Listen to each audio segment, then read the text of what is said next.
It's all good. Alrighty, if everybody is ready with Roll20 open and in Greeny stream, let us say hello to the people watching the VODs on YouTube. Hi. You sound like Gleb from Smiling Friends.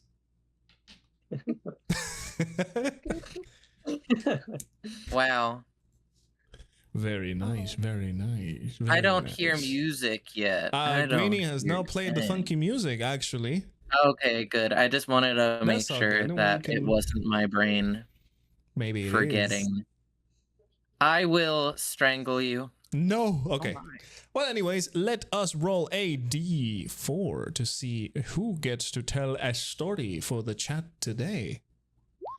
Oh boy, funny enough. No, it's not. It's you. If you want it, one of us can take it. I was just pulling up everything. I was like, maybe I got the notes. If you need them, my notes should be in from a week. I mean, all I remember is that we survived. We did, in fact, survive. We did, in fact, survive. But a lot of drama happened. She went bye-bye. Ambrose had to say bye-bye. Don't word it like that. Like, this is a good thing. Like that. Yeah, wait, we skipped a lot there. That was like the end part.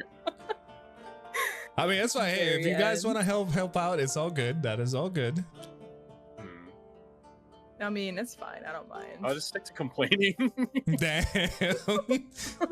Okay, do you want help? I don't want to like interrupt. No, I mean, yeah, if you want to say it, go ahead. I didn't prep my notes this time around. I was not. That's okay. You just got here, so we'll just split it between.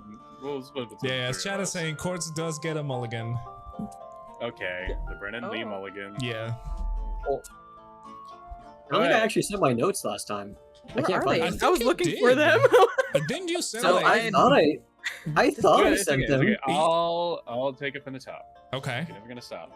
So we started off, and the hags were like, "If you let us eat these children, we'll let you go." And we were like, "Well, let me think about that." And then no, we took too long. Think about it. And we didn't were think like, about it. Too late. And then we started fighting them.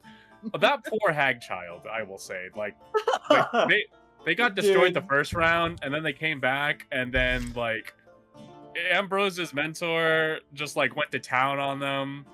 Ambrose destroyed her to begin with, and Viren also destroyed her. I don't even think we had to touch them. Like, no, you guys Viren just did all the work. Yep. No, yeah, that poor kid. Like they like got cut in half or whatever, and then they got bought back, and then they get cut in half again. Like that sucks to be that child. Like, she got the generational treatment there. Oh yeah, like very very familiar. And but on the opposite end of that, we were all getting our butts kicked, and I passed out. Ambrose was fighting with Mother Superior, who had turned into a. Is there a specific name for that? It's just like a spoiler. It's just a very funky hag that I made. Honestly, there's no specifics, but yes. Okay, so yeah. Okay. Yeah, they were fighting the demented Mother Superior. They were basically doing that the entire time. Taurin did a lot of things. Like summoned a fire elemental, turned into a boule. She like later on in the fight, she like a crit on a poor hag and like just absolutely like decimated them in front of a bunch of stasis kids. Yeah. The big bad hag was definitely giving us a run for our money, but then she came back to life, and someone else can tag in since we're splitting this, I presume. Next. So. All right, babe. Babe, do you want to do it, babe? Do you want to go? Go. You got it. Okay. Go, babe. You got it. You got it. So, she wakes up. All the hags are like, "Oh crap, it's her!" And then they start freaking out, going like, "Ah!" And then she's like, "I am the Archfey. Y'all ain't worth nothing." And then she zapped all of them to death. I An think. important detail is that like throughout the whole fight, she was just getting like taller and taller, which I found a little funny. Yes. Just a little bit more murder will grow. Yeah, every single one of the hags very much dead. That was great. We loved that. But in the Certainly did not process, just like slice and slice into the Mother Superior over and over again. Definitely not.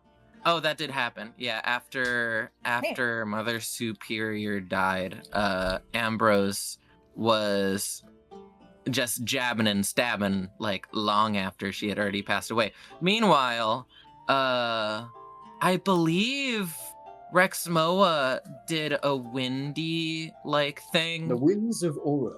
The winds he did- of Horus, he did and then it the blew wind all the thing. fire from the candles, and then all the walls burst into flames. I can't believe you would burn down my childhood home, Rexmoa. How dare you? Okay, to be fair, that was like the framing. Did you have was any good that- memories there? The framing was that we No. were all put in stasis, and Ambrose and I, since we were the chosen of the Titans, had the opportunity to activate our Titan abilities, but with the caveat that we cannot move from our current position since we were stasis. So I was like, well, this situation kind of sucks, so I may as well do it because it's not like it can get any worse. And, Fun fact, it did. Yeah, I had knocked over a lot of candles. I mean, that's the hag's fault, really, for not complying with. You know what? It was It's not. the fire Yeah, safety, exactly. you know? It was not safe. Yeah. It was not safe. They didn't have any fire. Meanwhile- extinguishers Also, Ambrose Meanwhile, kinda all did of want the the orphanage burned. all of the orphans in the little prison were just watching and cheering like the Wii Sports audience. No, they are zombies, but I think it'd be funnier if they were like the Wii Sports. Yeah, no, it wasn't like that. But it would have been so much funnier if they were like waving and all in unison, like. Okay, yeah. But I digress. I pass the torch to Ambrose. Or Okay, we Dishonor torched the playing orphanage. Ambrose. You don't have to torch Ambrose too, okay? Damn. Whoa. Oh, that wasn't So- a torch. Yes, once we killed the hags and Tree was released, it came down to getting the orphans as well as the party away from the burning down orphanage, as it was succumbing fast to the fiery flames. And as we escaped the orphanage with Chi and Viren, as well as the 12 children that were there inside a cage, and were outside, things finally managed to calm down a bit. But the fact of the matter was that she was suddenly a bit different, tall, to the point that it was almost a bit intimidating. After all, she was almost like twice the height of Ambrose now.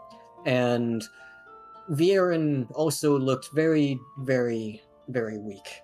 And a comment by Chi confirmed as such that there was nothing that she can do to help him anymore. And so, once the party was outside, Ambrose could only really look at his mentor and offer him the momentary relief that he had seen throughout his time without Viren, talking about how he has finally met people that he can trust in, and it's all thanks to Viren. And Viren's not just his mentor, but his father as well. And she helped Viren pass on, saying that he would be granted a area in the Feywild beside him. And with this, she also finally was able to reveal truly who she was. That she is Chi, the Archfey and Queen of the Feywild. And she had come to the material plane because there had been tears in the space and time of reality between the two realms. And looking to prove herself and also ensure the safety between both realms, she decided to go through it, but was unfortunately trapped by the hags, who were able to trick her and trap her inside the jar. And following that, she was there for a year before we found her and were able to rescue her and began undoing what the hags had done to her. And with this, she told us that she was very happy to have met us, but it is her time to go. She has duties in the Feywild that she must attend to. But before she left, she did ask for Ambrose's blade. And with it, she cut off a lock of her hair, draping it over the sword, before it wrapped around the hilt, and thanking us once more, and promising that hopefully one day we can all meet again. And we all did commit to a group hug. And she left through the portal, bidding us farewell.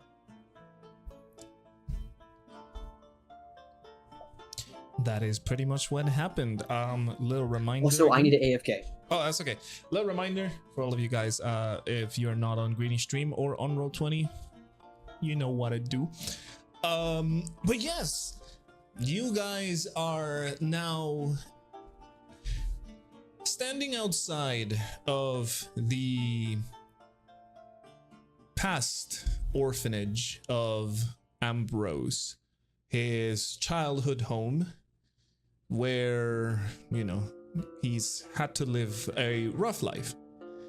Now, engulfed in flames, even though there is a very rainy evening in Portstrail, the kingdom of Portstrail, the flames are burning brightly as this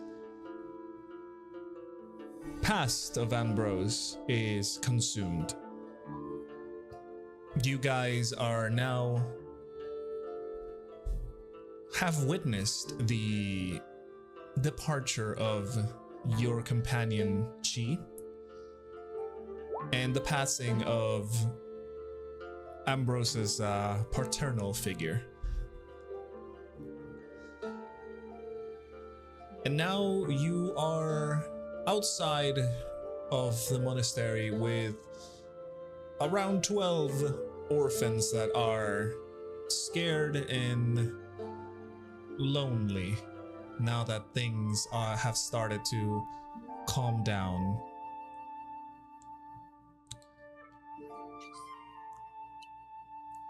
Anything that you guys are doing? Is there anything left of Vieran? Yes, pretty much, it's a skeleton with clothes at this point. Remember, his sickness would consume his flesh. At least he's not gross. He's just bones. Correct. Because last thing I did when the session ended last time, it was that I was hugging the corpse of Vieran and giving my own last farewell to him. Exactly. Eventually, as you know from the sickness, his body would be completely consumed, and you know only his skeletal remains would stay, and his clothes, of course.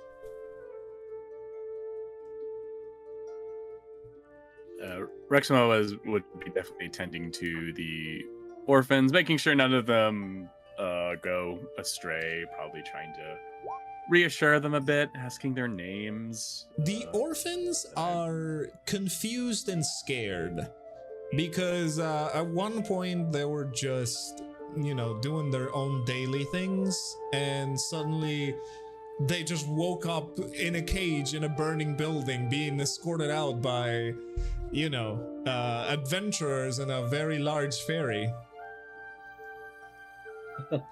And now probably saw a few of the nightmare corpses as well. Correct. They most likely saw corpses around as well. So they're they are agitated. Of course, they're following your orders, Rexmoa, because, well, you have that fatherly touch of yours that, you know, makes the kids stick together. And as you guys are, you know, saying your goodbyes, and for you, Ambrose, specifically, and just kind of taking a breather after the whole ordeal happened, you would hear actually, not yet. No, you know what? Yes, you would. You would hear a shuffle, and a soft rumble that you've heard before.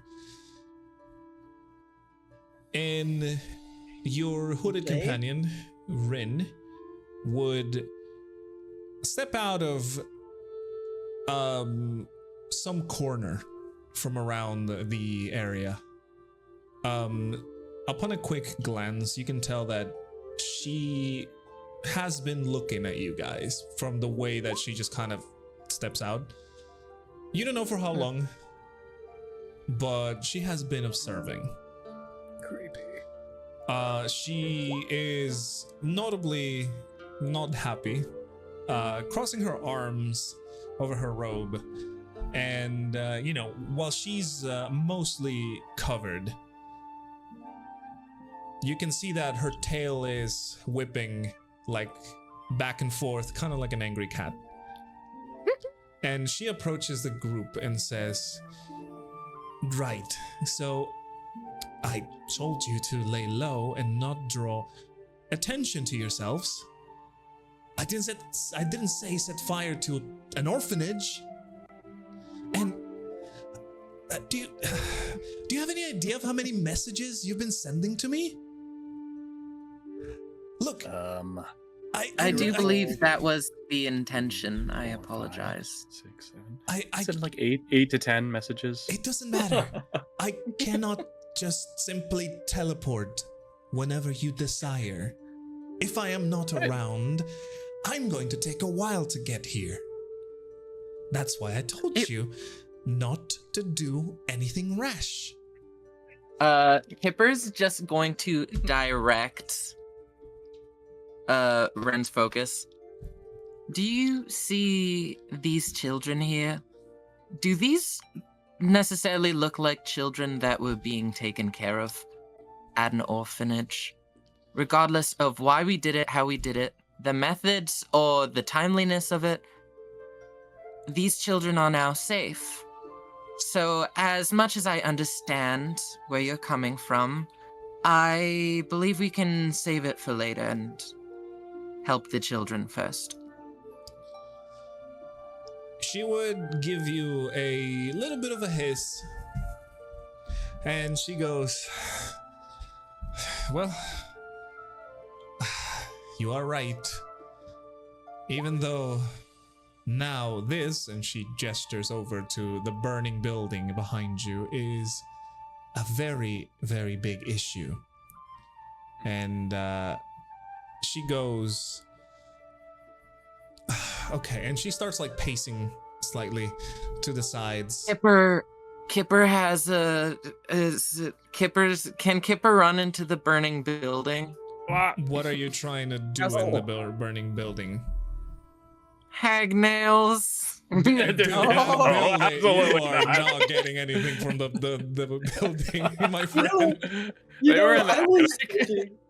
I was thinking before we started the session today, I wonder if Kipper was going to comment on the hag nails. Yeah, listen. I'm like, if it's lootable, let me loot. The part that started the fire is coincidentally where the hags are. So at this point, they are probably charred. Yes. I mean, you can always go back and get some charred nails. You want to know something though? From 2 of those hags, we had already stolen their nails. That is true. That is actually very true. That is actually very true. Comment on that. Wait, so did the one have fingers? Did we take fingers last time? The first one? Yes, you did. We took entire fingers. I think we took an entire hand actually at one I don't point. remember taking an Yeah. entire hand. I remember there being extra phalanges involved. That's all I remember. I remember you guys took the fingers. Yes, you weren't able to save all of them, but you took a lot of them. Let's see. Okay. But anyways, I don't know why I remember that. as Rin is pacing around, you can tell like she's looking behind, and you guys are able to see how there is commotion starting to happen. It is, after all, getting to nighttime in Port Strail, and due to the recent events, the city always goes into this some sort of what's the name of the word? Freaking curfew. Curfew? Yes. Yeah. Yeah. We did basically do this right before it started Exactly. becoming dusk. Exactly. Exactly. And I would like to ask Rin a question. Go ahead. But you can go. Rexmoa would ask, so do you all have some kind of fire squadron or something that would eventually come to deal with this? I know you're trying to operate more discreetly, so I was just wondering if we should be a little more urgent in our conversation. Yes, yes, actually, we should be a lot more urgent.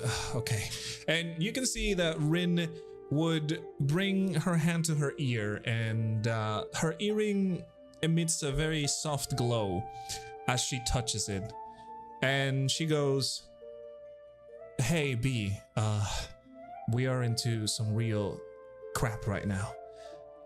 The orphanage is on fire. There's a bunch of kids. I'm going to have to bring everybody there. We can't leave them over here." And she removes her hand, the earring stops glowing, and a few seconds later, I'm talking a couple of seconds later, you can see that Rin kind of raises her look as she is receiving another message. And she nods, then looks around to see what kind of commotion is happening, and you can see that there's like people looking through windows, or like some of the people are starting to like come out of their houses. So Rin immediately looks at the group, even the children, and she goes, "Okay, we have someplace safe to go. You're gonna be fine there. You're going to be meeting my associate sooner, it seems. I'm just going to say, though, you should be on your best behavior." She looks at all of you guys in the party, and then at the kids as well. Aww. And then How many kids? There's around 12 12. kids, yeah. Oh, okay. Also, I would like to mention, I said it in the chat, but I want to actually say it that way it's known. I am like collecting the skeleton of my mentor. Yep. Yeah, you can even like fashion yourself like a little holding bag out of his clothes and just carry all of it with Yeah, him. that's kind of what I was thinking. I was gonna use his clothing as like a Mm-hmm. bag of sorts, because I know he's wearing a cloak, and probably an effective way at carrying bones. Right. So I like to imagine Kipper's like holding the hand of at least one child that is not having a good time. yeah, I mean, however the kids are around, you're always obviously trying to attend to them. But Rin, without giving you guys too much of an option to just stay around and chat, she starts walking into the Grey District at a hurried pace, helping out to take some of the kids. And you can see Fluffkins, her little tiny boulette. It's also helping out. You know, some kids would ride on its back as it goes. While it's a small boulet, it's still a very big creature, no matter. And she would slowly take you through the passages of the Grey Quarter. Ambrose specifically, you would know that some parts of the Grey Quarter almost feel like a maze, because there's so many alleyways, so many intersections and little nooks and small passages that would lead to other places. It is, after all, besides the area that is now the quarantine, it was a very packed place, and you knew it pretty well. There were even some places that you were told to never approach, because obviously there would have been some bad things happening around those areas.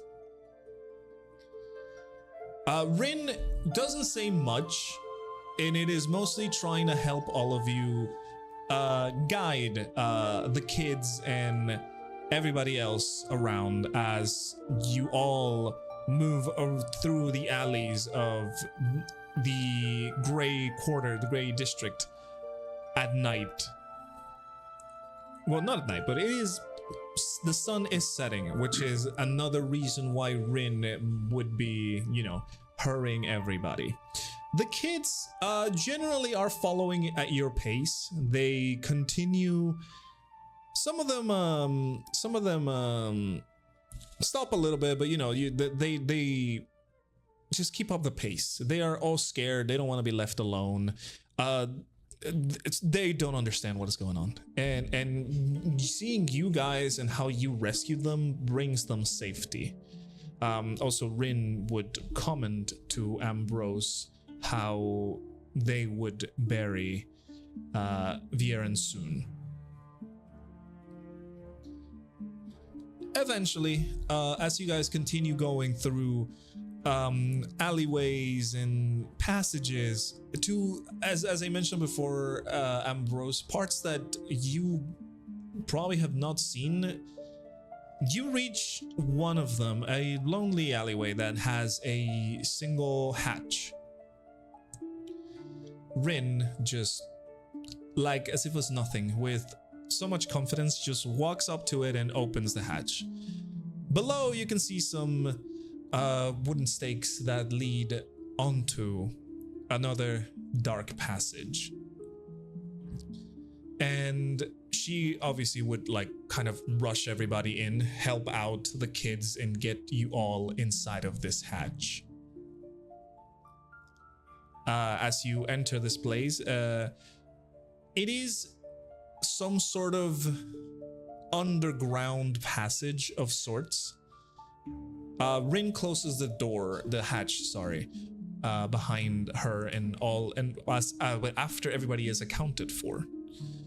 And she sighs, just kind of a little relieved that they're not in the public eye anymore. She takes the lead again and goes, "Most of these old pathways are forgotten now." And she continues going forward, making sure that the group is following and with the kids and everything. Ever since the whole quarantine thing started, I know a lot more sneaky holes around than even your rocky friend over here. And she gestures over to Ambrose. It has been 12 years as well. She would nod at you and says, "This one specifically would lead to, once upon a time, not so legal fighting rings. I'm pretty sure you've heard of them." Is that what you're going to make the orphans do? No. She kind of laughs at you, Ambrose, and just continues walking. You can see this underground area was completely empty. There was the alleyways were full of rubble and just straight up forgotten from the world. It was a place where all of you could tell that once there had been some activities and even fighting, because you can even see the setup for a ring and some seats that are now dusty and pretty much in disarray and forgotten. We talking like gladiator style, or we just talking chicken rooster fights? Yeah, style? Yeah, exactly. Okay. Exactly. Right. Wait, which one? Exactly both? No, One, the rooster fighting kind of deal. It was Okay. it's a small ring, Giant roosters. clearly designed for betting and stuff like that. What you would see, like an underground fighting arena would look like. But you guys can also okay. tell how even the quarantine and the current happenings have affected these illegal businesses because they are now completely abandoned. And it looks like it's been a while due to the fact that there's a lot of dust and cobwebs and like just rubble, and things are just like, you know, they have been worn down by time itself. She yeah, Rin, yeah, that's the word that I'm looking for. Rin just gives you a little bit of a bow, kind of like a mocking kind of bow. And she kind of gestures, you know, kind of like a circus, gesturing to the area in a kind of like a grandiose fashion. She says, "Doesn't look like it now, but believe me, before the things went bad and they had to set up this quarantine, this place was bustling with people. You could find all sort of things in here, if you have the gold for it. You know, they were bribing, extorting, all that kind of stuff. You are here looking at what once was the Porchtrail Black Market." And she would turn around as she continues walking. Again, as you can see, there were like places that you would imagine would work as stalls or like smaller businesses that are now completely in disarray. This is, as I said, the only sounds that you can hear are your footsteps and maybe Fluffkins occasionally grumbling, or the kids just kind of whispering things. The area is completely empty. Rin will continue guiding you through the area as she makes sure that the kids are following, everybody is accounted for, and you are also, you know, keeping up with her. She is moving quite fast. However, she does take her time to wait for you. So like, it's not seeming as she's just wanting to run away. I'll be like in the back trying to make sure that like none of the kids start like slowing down too much, trying to make sure they keep peace and helping them if need be. Yep. Perfect. Yeah, as I said, you're all kind of in a formation where like you're surrounding the kids. You see Ambrose and maybe even Fluffkins Boulay on the back, just kind of making them continue and keep going and like not stopping, while Taurin, Kipper, and Rexmoa would be like between all of them, just kind of holding hands and like, you know, being generally helpful. And Rin even has the hand of one of them, and she's just kind of leading them as well. Once upon a time, there was a unicorn. You see, Taurin stories. There you go. Yeah, you can be telling them stories to like calm them or impress them, whatever it takes for them to, you know, keep up with you guys and you know, don't move away, because this area also it was a little bit of a long trek, and there were also a lot of alleyways that would lead to different parts of what you would imagine is the city, because this is an underground area. A lot of these alleyways were just filled with trash, or like there were open rooms there with nothing in it, just, you know, completely abandoned. You could see others that were locked, and you can even get some weird smells from some of them. Rin, however, doesn't seem worried about kind of going through, and she just continues walking with a set path in mind, to which she obviously mentions as you guys are going through. She goes, you'll stay close. Don't touch anything. Don't open any doors. There's still people who live down here, but they aren't the sort of people you want to mess with. At least not with a bunch of kids with us. We're not here to get in more trouble. As, you know, she is continuing along their tracks. Definitely don't appreciate unnecessary trouble, so we'll keep to ourselves. Cutthroats and brigands. Got it. I mean, this was by all means one time the black market, below Porch Trail. After a few more minutes in your trek, you arrive at what seems to be an empty hallway with a plain and simple wall. Rin, however, approaches this wall and leans closer, whispering some words into what seems to be a small, unassuming tear on the wall. The wall itself emits a soft white glow, and suddenly, with the rumble of a mechanism, the wall splits open. Each half of the wall going up and down, respectively, and opening into another passageway. As the wall continues to open, you can see the magic from this illusion was broken, and the wall itself was a very pristine looking barred gate. The bars were thick, and unlike the things around the area, they did not look worn down.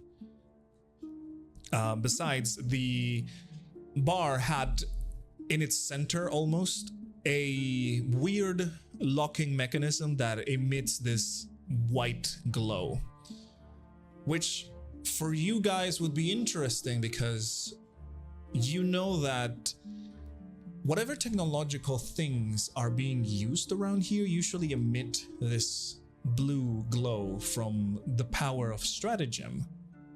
However, this one is different. As Rin waits for the door to open, she's kind of gesture everybody to continue through and says nothing about what is going on. Clearly, she is trying to keep it a secret and just kind of help you guys. So, she just kind of rushes everyone through, and as once everybody is there, she would usher some other words, and the bars would close, and the illusion will come back that this is just a simple hallway. Rin would look at everybody and start counting the kids, and she goes, "All right, everybody's here. We're all accounted for." She goes, "All right, let's keep going and follow me, or else I swear I'm going to make dandelions grow out of your noses. I'm looking at you." And she goes, as she looks at Kipper. You're the first one to get dandelions. That was a surprisingly childish thing to say. I thought you were saying in terms of the children. You can tell that Rin is talking to everybody, even the children, but she points at you, Kipper, at the end. He is side-eyeing you hard. Yeah. Well, Kipper, in the grand scheme of things, you kind of are a children. Oh. I am a children. Yeah, I used to be a children. I mean, I would hope. I was never a children. Not teasing. It is kind of hard to imagine Rexmoa as a child in a way. You know what? He was most likely a bug-eating child, as he is a bug-eating adult. Well, it'll be a lot easier to imagine when we can make our way over to Ocean's Marrow. Plenty of children over there, I assure you. And yes, many will be eating bugs. It's kind of funny. I've always wanted to be in a black market, but it's definitely not what I was expecting, being as dead as this. Yes, normally they're rather populous and bustling. Certainly should watch your pockets and your bags. I know every now and then in Mistbell, they would try and set up a black market, and then the gods would just kind of rally and then break it up, and every 3 years one would form, and it was a little dinky thing. And I don't know. But this thing has some real size to it. Usually they're bustling, hustling, but this one's very empty, so maybe they moved elsewhere? Have you been to a few black markets, Taurin? I've been around. I've seen That- things. That implies Like, that you not have. surprised. Possibly. I mean, you are a merchant, so I mean it. Yeah, one must go where the commerce flows. I mean, if that's where the money goes, where you gotta go. As you guys continue walking with Rin and having this conversation, Rin also pipes in and says, "Oh yeah, this place used to be a hub for people who wanted to smuggle things. If you needed to hire somebody to do something nasty for you, you would do it. Even some of the adventuring things that you could find, you know, rewards for whatever task you would be able to complete. And of course you have the illegal fighting and some other services that I really don't want to mention around children." Yeah, I kind of almost said and put my foot in my mouth, so thank you for being of the same mind. So, who, I guess, took care of this place? I can tell by the way things are going up above that the demand for such things is definitely still present, but it seems the supply has dried up. Oh, well, people are scared of, you know, one night being kidnapped or, you know, being the next one in the obituary.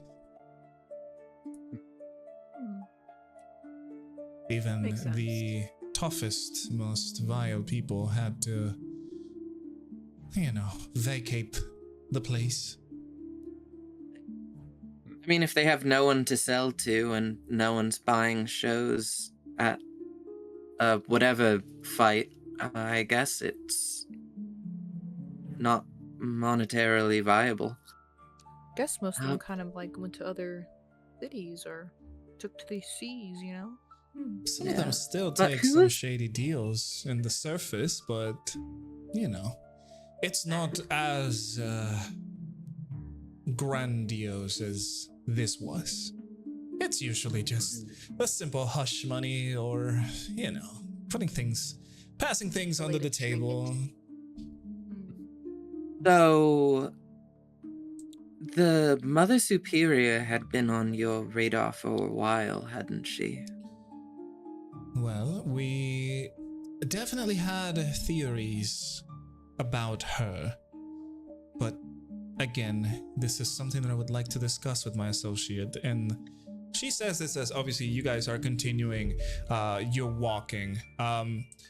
She was leading you across more alleyways. However, after you cross the door, the alleyway starting looking less abandoned and more industrial in like appearance. You can see like how things are starting to look different as you continue going through the turns and the different passages Rin is taking you to. Until after a few more minutes of walking, you see that there is a ladder leading up to what looks to be a small-ish manhole cover. And she gestures everybody to wait. No. And she climbs up, just kind of pushes the manhole cover a little bit. She just kind of gives a little glance around. And then, you know, seeing that at this point it was already nighttime and they had cover, she pushes the manhole cover away and just gestures everybody to like start climbing, as she does climb herself first. Are we climbing down? No, up. Up. Yes. Okay, understood. Oh, so we're at the bottom. Okay. Exactly. Well, I guess Kipper would be helping to guide the children up because I'm assuming we're having the children go in front of us. Correct. Like like Rin would be up trying to like get the children as they climb up and just get them safely up above in the surface. Yeah. Go I up. think in Kipper's mind, like, it is nighttime and those weird blue monsters are known to be out at night. So I think having a party of people ready to fight at the bottom is always a keen idea. The giant ravenous blue Furbies. Oh, not the blue Furbies. Well, after a few minutes That would of be sick. oh boy. Are you okay? Oh Yes. boy, he's dying. Was it the Furbies? Yes. The I didn't know that was your weakness. I'll jot that down. That is funny. But anyways, as you guys continue climbing and everybody is out, Rin will help all of you climb out. Even Fluffkins, even though his anatomy is kind of weird looking, was able to climb. Clearly you can see that they are used to this sort of entrance. So we went down to go up. And Okay. once you guys are up already, the kids are grouped up and just kind of waiting for everybody. Rin would close the manhole cover again, and you would see that you are in some large building. The building looks pretty pristine. You can see like desks and other machinery around the building, and the floors were also tiles, and they had their own kind of like drainage system that would lead into this manhole cover and things like that. So they got good plumbing. Got it. correct. However, the building would be completely like dark because there were no lights. But from the outside, from some nearby windows, you guys can see that there are a lot of lights coming, and if you guys were to just kind of peek through, you would see how outside the window you can see clean streets and lit up signs showing directions to nearby shops or products, and how nightlife over here is still kind of booming because you can hear conversations a little further away. What did they say? Tell us, CJ. At this well, Can I, it's just kind of can I mumbling at this intuit, point. like, are we in, like, the Scholars District, or can I intuit, like, if we're in the... I like the don't upper have district you right now? roll for anything because correct, by the appearance of this place and the more pristine nature, you guys have arrived into the upper district. Okay. Yeah, because my next question was going to be, like, I feel like the most obvious way to figure out where we are is just, like, how close the giant tower is to us. It is dark, and maybe from the angle of the building you cannot really spot it. Plus, you're not trying to like go out the window, you know, trying to spot things. Rin is specifically just kind of keeping you moving through this building.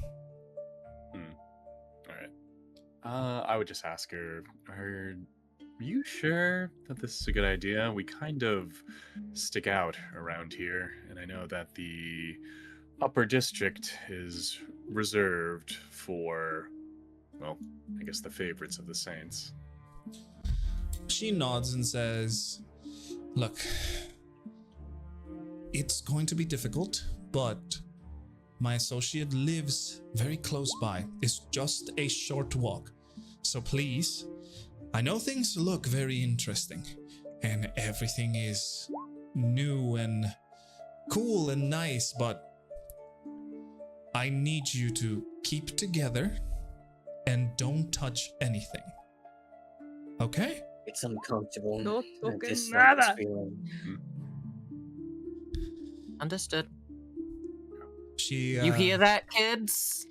the kids were all kind of Kipper, like, you know, the kids were all kind of be like, you know, trying to nod at it. And, you know, some of them are like, you know, Some of them would be like trying to touch things, but they kind of stop themselves because it's like, oh god, okay, that's fine, okay. I think a lot of the kids would probably also still be in shock. Yeah, exactly. You know? Exactly. Yeah. You can see a kid, but like, a few of them just bounce back real fast. Yeah, exactly. You can see one of them was like going to touch some of the machinery that was around some of the tables, and they kind of like jump a little, and they just kind of get back into like the group. So Rin just kind of casts a spell that Ambrose and Taurin, you would know very well, Pass Without Trace. You feel this blurriness around your visions as you are enveloped with this aura that will keep you guys hidden. We're blurred. So she gives you all a little thumbs up, and she goes, all right, follow close, don't split. And she moves over to one of the entrances. You can see it's just normal entrance, to which she pulls out a key ring and just opens the door with the key. She opens. I was like, it proceeds to do the splits all the way over, you know. She opens the door for you guys and kind of guides you outside. Outside, again, I would say that you can confirm that this is the upper city.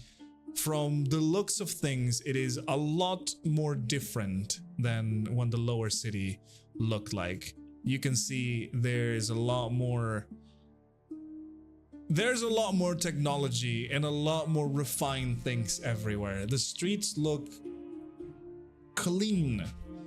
The lights are almost blinding if you are not used to seeing so much light in a place. My eyes. No, it's and it's nighttime. It is nighttime, but you can see that, as I said, buildings are illuminated. The street signs are all very bright. And as I said, kind of. The city that never sleeps, I see. Yeah. Think of it. Yeah, exactly. kind of like that. I'll be like looking around at like different like areas, looking at like the streets, mostly out of concern that someone might be like watching and trying to ensure like no one is looking at us if there is people like nearby. But there is this very obvious like tick in my eye as I kind of like look around and see how different a life living here would be instead of the Grey District.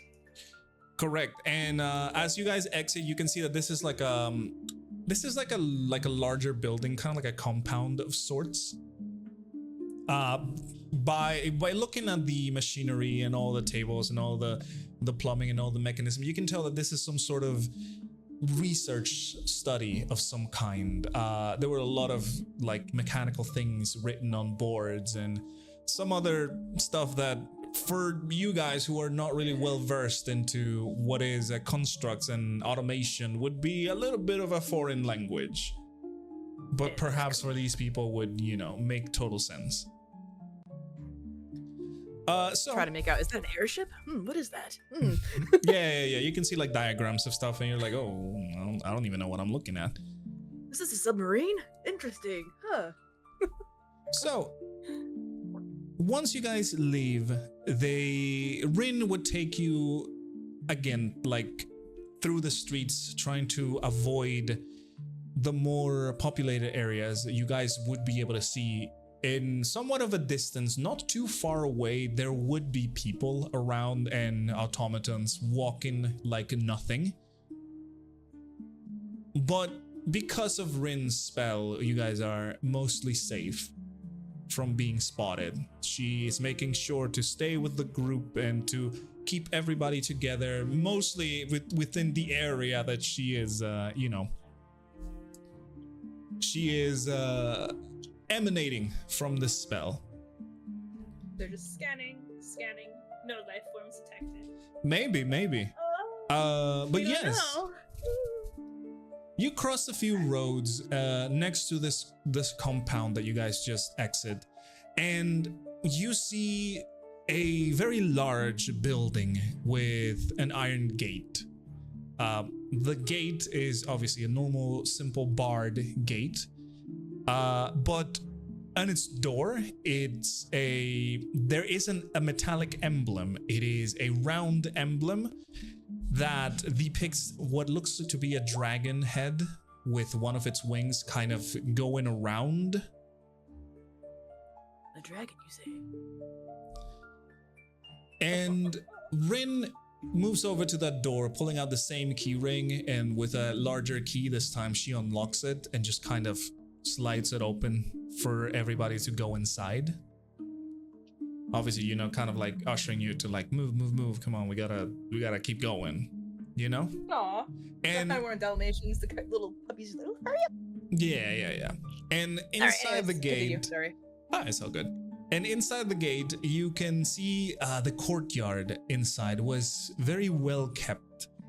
However, the lights, it is a little bit different from the rest of the district. The lights were dimmed just enough so it looks intentional, as if to create cover for all of you. Again, the lights are the same as the usual. They are blue lights. However, as you look towards the building, you can see that some rooms are illuminated with white lights as well. And speaking of the building, you can see at the other side of the garden, there is a large manor that is pretty much expansive in front of you. The manor, you can tell that it has a couple of floors, and in one of the sides, in one of the wings of the manor, there is a large tower protruding from it, as if it was built there. As I mentioned before, you can notice the illuminated rooms with this white light. Rin gets you through this courtyard. There was not really anything to like fear now inside of this courtyard. So as you reach to the large entrance of the manor, she drops the pass without trace. And she knocks on the door. You know, you hear the knocking on the big, large wooden door that also has the same emblem that you saw on the gate, the same dragon emblem. You can tell that Rin is already feeling a little bit kind of more relaxed. You can even notice that, you know, her more tense demeanor has dropped because they're already where they meant to be. After she knocks on the door, few seconds later, the door opens, and what you can see at the other side is a robotic butler. You can see that the automaton is a little bit different from what you've noticed already. He was about human size, maybe slightly taller. You can't really measure. The platings that it had on his chest and legs would give the appearance of a fancy outfit. And the head platings would be bent and sculpted as if the automaton has almost a human-like head. However, there are no features in this head. There are no noses, no nose, no mouth, no ears. The only thing that you can see is the two lights that are displayed as his eyes. And on his chest, you can see the same dragon emblem, kind of like welded onto the plates. Again, another thing that you notice is that, not like the other automatons that you've seen, this one doesn't have the same blue glow. This one glows white. The inside mechanisms emit this white glow. Rin would take off her hood, now finally revealing more of her face and, well, head specifically. So you can see that she has short black hair and cat-like ears. The automaton just kind of stares at her for a quick second, and with a very monotonous but very human-sounding voice, it says, "Welcome. My lady is expecting you all." He looks at everybody around, even at the kids. He's kind of like glancing at all of you. And he goes again. 12 kids, a Harengon, a Genasi, a Lizard Folk, a Tabaxi, and Lady Rin. Noted. And he opens the door and steps away, so you guys are able to enter into the manor. And at this gesture, Rin just kind of gives him a little laugh at the automaton, just kind of nudges it. And it goes, "Well, hello to you, Percy. Yeah, these are the guests, Kipper, Ambrose, Rexmoa, Taurin, and the kids. Wait, did you?" She turns over to you, Taurin, specifically, and she goes, "Wait, did you leave your boyfriend?"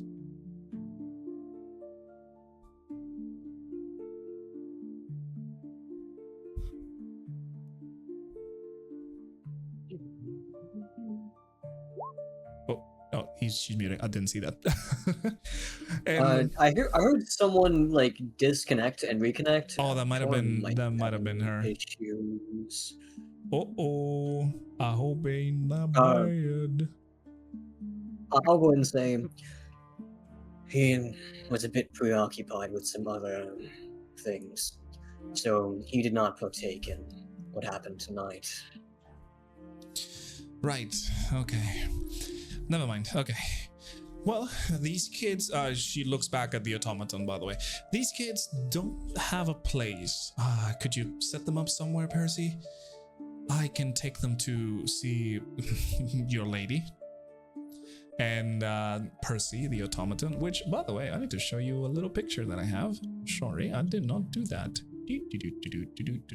Oh, Percy picture. Yes. Boom. You guys should be able to see him. Indeed. Yes, of course. Yes, there's a little picture. But yeah, the Percy replies again, "Certainly. However, my lady has asked for me to be in this meeting for security reasons." The automaton just closes the door after everybody is inside. And you can all see the manor. It was very clean, pristine.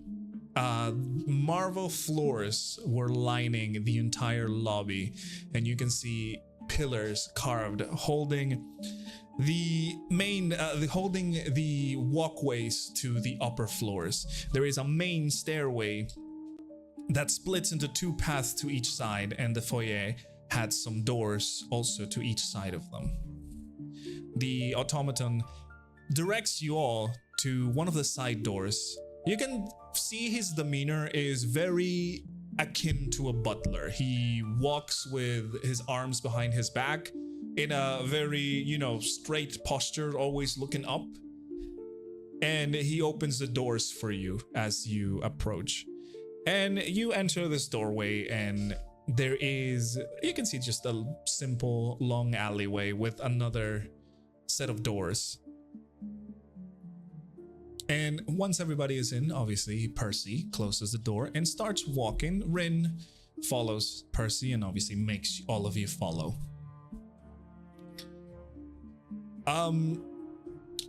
There is a small walk as everybody is kind of like looking around. You can see the kids are amazed at seeing how clean things are and how good things look all around them.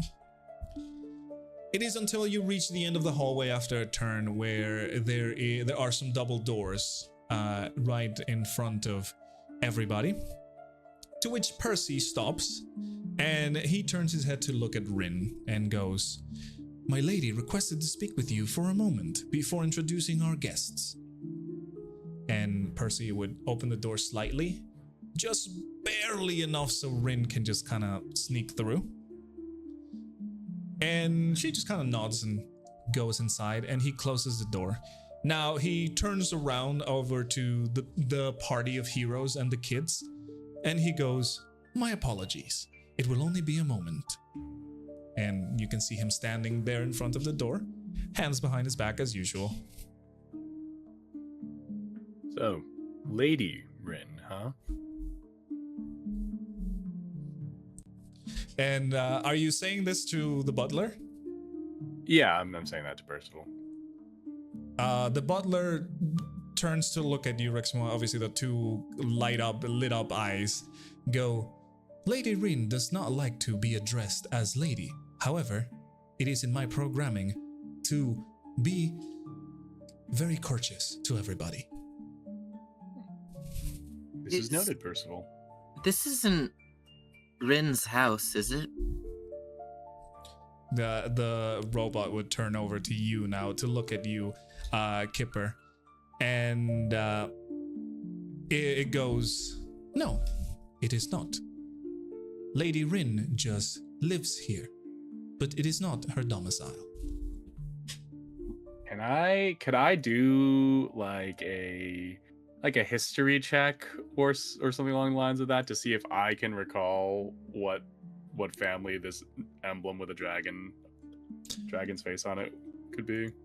I would say, Rexmoa, with full confidence that you would not be able to tell. However, Okay. Ambrose, Yeah, I was actually about to ask you. would you being mind giving from- me a history check? Yes. History. Where is my history? There is Yeah, my history. history. I just say 6. I've ordered Ah. 2. Okay. well, you. I'm a little remember- preoccupied. Yeah. Well, you don't remember the specifics. You do know that even in the upper society of Port Strail, there were a couple of houses that were not run by humans. And you know that one of those houses was run by Dragonborn. You don't quite remember the specifics, but you're like, "Oh god, I feel like I know this." It just kind of Don't escapes we me. know- Don't we know a Dragonborn? Is this? Where did Rin go, by the way? She is I was inside, gone. behind the doors that Percival is right now, like, standing in front of. She Okay. she went The lady inside. of the hour before we are allowed to. Exactly. Okay. I'll Um, kind of like look at Rexmoa, who's, I imagine, kind of like that thinking pose we was trying to figure out, who would this emblem belong to? And Yeah. I'll just say, I'm like can't a really few think of inches any- away from the crest on Percival. I can't really think of a name at the moment, but not all of the highborns here were human. Like, for example, one was Dragonborn. I'd say it's a rather fair assumption that this could perhaps be their house. I'd like to be a little prepared, at least, before we meet our, what should we call them? Mutual benefactor, perhaps? I wonder if this is the mysterious ally Rin keeps alluding to. Let's see. So the robot's name is Percival. Correct. Okay. Percival. What is the name of the person who owns this house, or, well, specifically the one you call master? Percival turns his head over to look at you, Kipper, and he goes, "The lady of the house has instructed me not to reveal any information until she meets you in person." You Could we see, perhaps play a 20 questions, Percival, to pass the time? Percival looks at you and goes, "Sure." Oh, I Are love they a that. Dragonborn? We're sorry, you cut out a little bit. Are they a Dragonborn? Percival goes, "Yes." Oh man, I feel like that was a waste of a question now. I just gestured towards the rest of the party. Well, you all can ask some as well. unassociated, but what is powering you? He turns over to look at you, Ambrose. My power comes from magical sources. I am not powered by stratagem, if that is what you're asking. Right. Yes, that was my question. Okay, so we're at 18 right now. Let's see.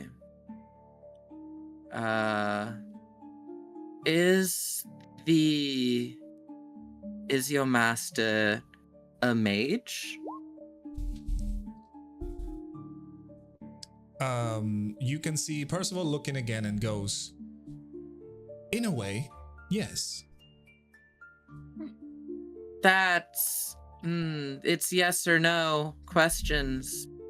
Well, to be fair, Kip, he did answer Ambrose's question with a not yes or no.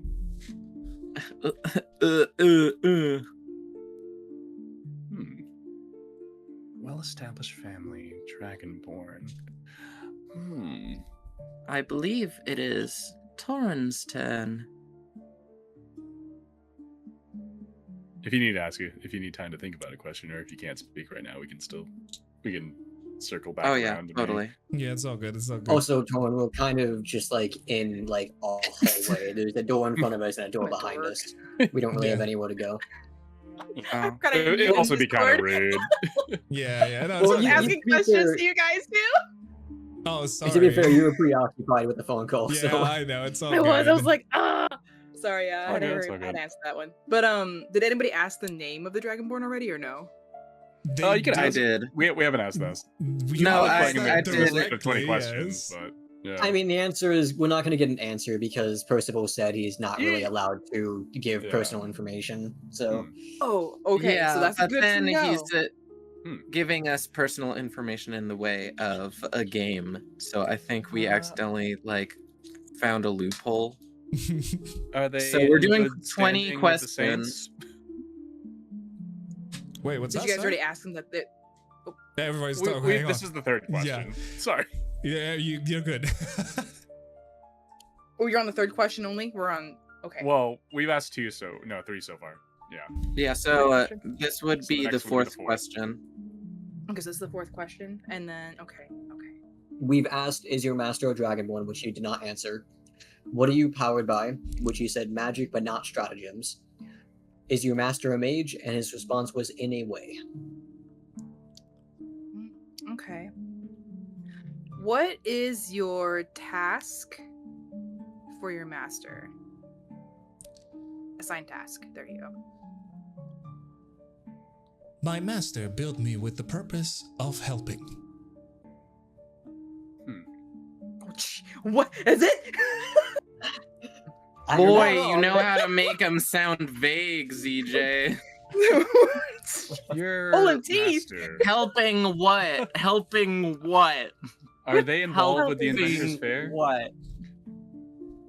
Wait your turn, Kipper.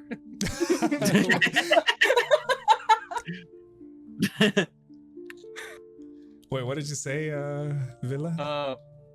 Your master. Are they involved with the Adventures Fair?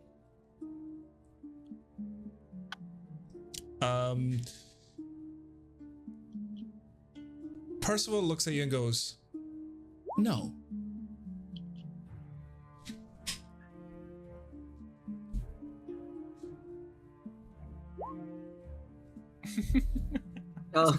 I mean, if you want to, Rexmoa was sticking to the order, but if Kipper wants to just, interject, No, there's nothing we can do to stop him. I think it's really. Ambrose's turn.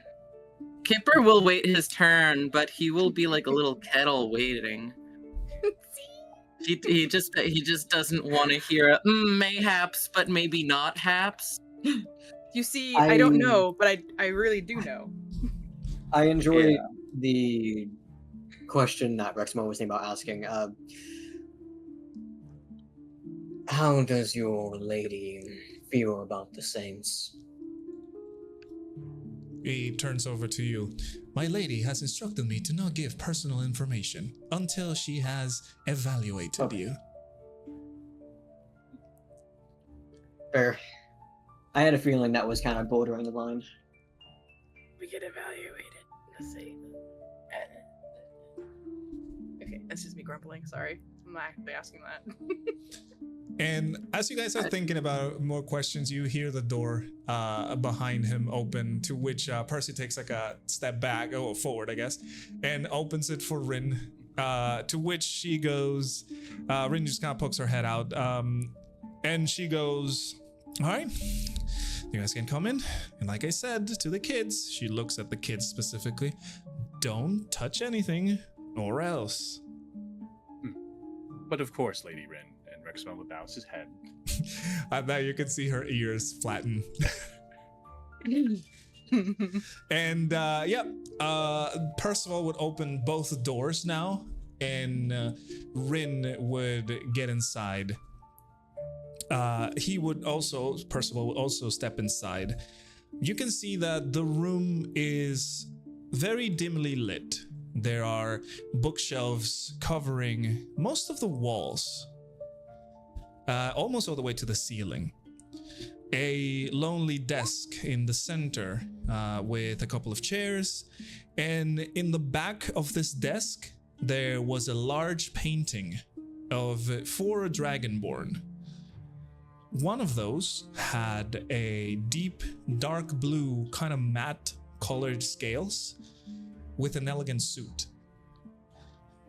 The other one next to him was a completely white dragonborn, glimmering with some sort of rainbow shine while wearing a dress. And below them, 2 younger dragonborns, one of them with white scales, almost kind of grayish, with some rainbow kind of opalescent details, and the other one with light blue scales with the same details. Everybody wearing their own respective elegant attires. You can see that all the dragonborns in the painting have similar features. They have crystal-like protrusions coming from their head like horns. They're vibrant and they almost look like glowing eyes. And they all had brooches with the same emblem they've seen a few times, which is the dragon one that I mentioned. Now, the picture definitely catches your attention because of how big and detailed it is. But once you look down, you can see that in one of the chairs on the desk was a dragonborn observing the party. Because it was very dimly lit, you cannot see her appearance too much, but what you can see are the deep blue eyes that are staring back at you, and the gemstones that they have as horns. They're almost kind of glowing because of how bright they are. I'm sorry, what color did you say? Light the blue. was? Is this the same lady? What lady? Lady Oh, indeed. I'm thinking from the gonna have to Scholars erase Academy? that man again. Otherwise, I'm only gonna be able to focus on that man. Well, Percy would walk over to the desk, kind of standing like the guy in the picture, and would give a bow to this dragonborn Not for sitting there. long. And he would go, "My lady, your guests." To which she just kind of... You can see that she kind of taps her fingernails on the desk. And as you guys move slightly closer, you can see that she has what looks to be a robotic pet on her lap. Again, glowing with the soft white instead of blue. And do we recognize this as Saphir? This is not severe. Okay. But And also, was blue, just blue, not light blue. Yeah, come on, Bip. Not all Dragonborn are the same. Well, I will say, she was a I very don't have an light blue, Vtuber. almost grayish, as the way I described her. Okay. Yeah, exactly. It was a very, very light blue that kind of borders into that grayish kind of coloration. Yeah. The steel blue family. Exactly. Yeah, the great blue. So, as you see,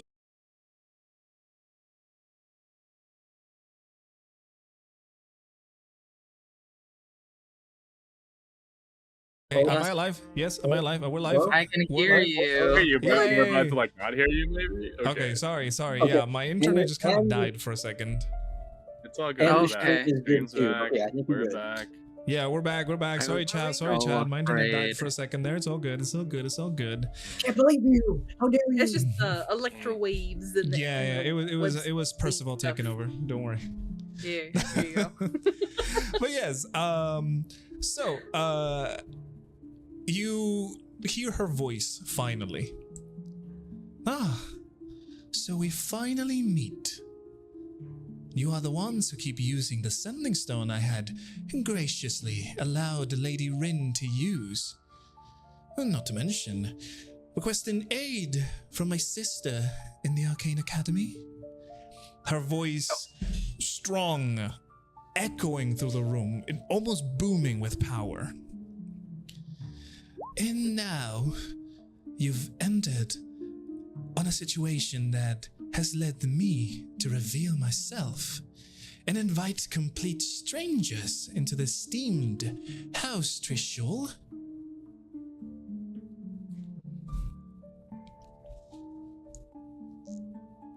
Rexmoa will I start will- by bowing his head. Yeah. Well, if you're gonna talk. No, go ahead. Well, and he would just start off with, well, thank you, Lady of the House, for allowing us to harbor these poor orphans in your estate is much appreciated. I hope you do not make them fight for your entertainment. I'm not sure what the implication here was, but I just wanted to make sure that their safety would be guaranteed here. She kind of gives you a respectful nod at your vow as her hand goes over to pet the mechanical pet that she had on her lap. Does it resemble an animal that we would recognize? It His would mechanical be. pet? It would be kind of feline, kind of. It's a. I would call it like a little mix and match. It's a mechanical pet. That's why I'm calling it that. It's a quadruped mechanical pet. It doesn't really Okay. resemble a lot of animals, Mhm. but you know. I mean, just saying. So, the lady will give you a small bow of her head and goes, right. So, are you going to tell me what was the idea behind burning the orphanage?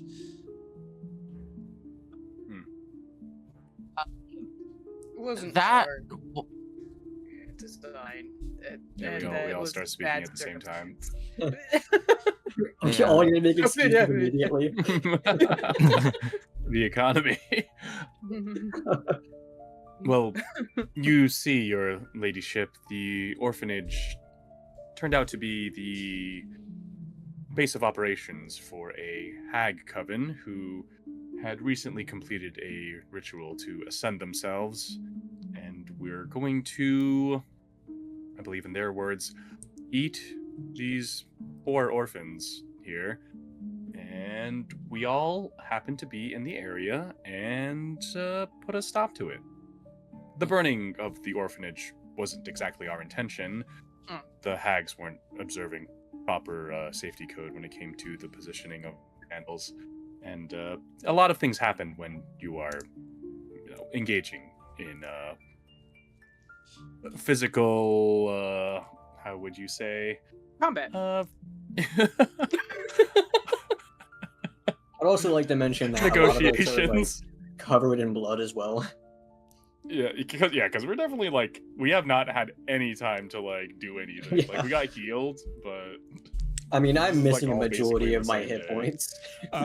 And as you finish speaking, she goes, "Oh, up to code. What are you, some kind of inspector or something?" I am just a humble archaeologist with a passion for safety.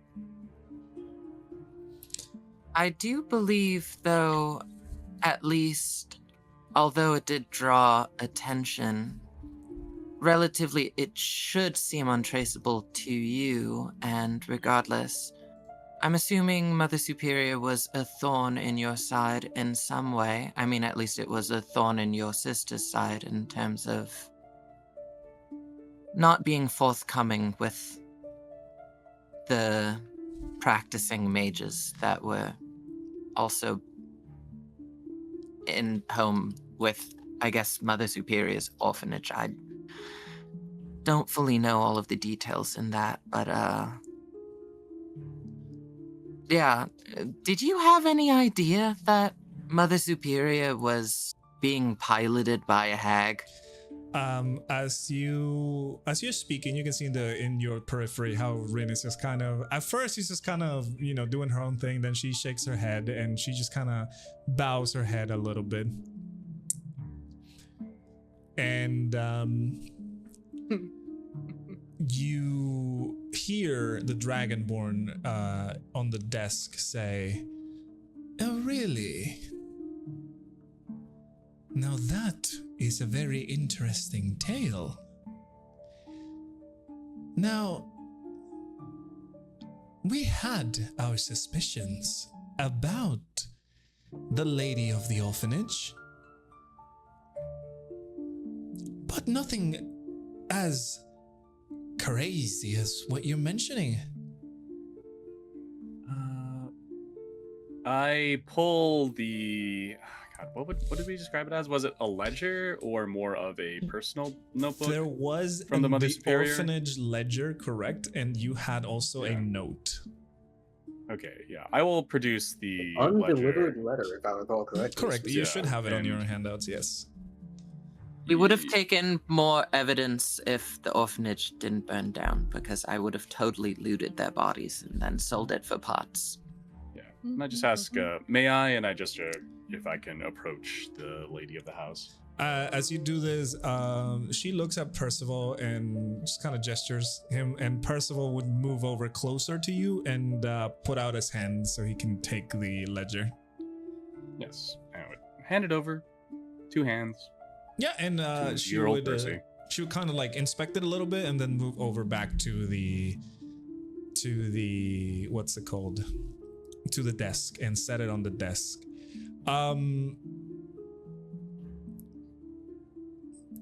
She looks at all of you and says, "Now, I know a group of heroes like yourselves could only cause a lot of trouble. Before I let you in my service, can I get any guarantee that you would not be chaotic or destructive? Your presentation card, aka burning the orphanage, is not giving me a great impression so far." There were 12 kids in that orphanage. All 12 made it out because we were there.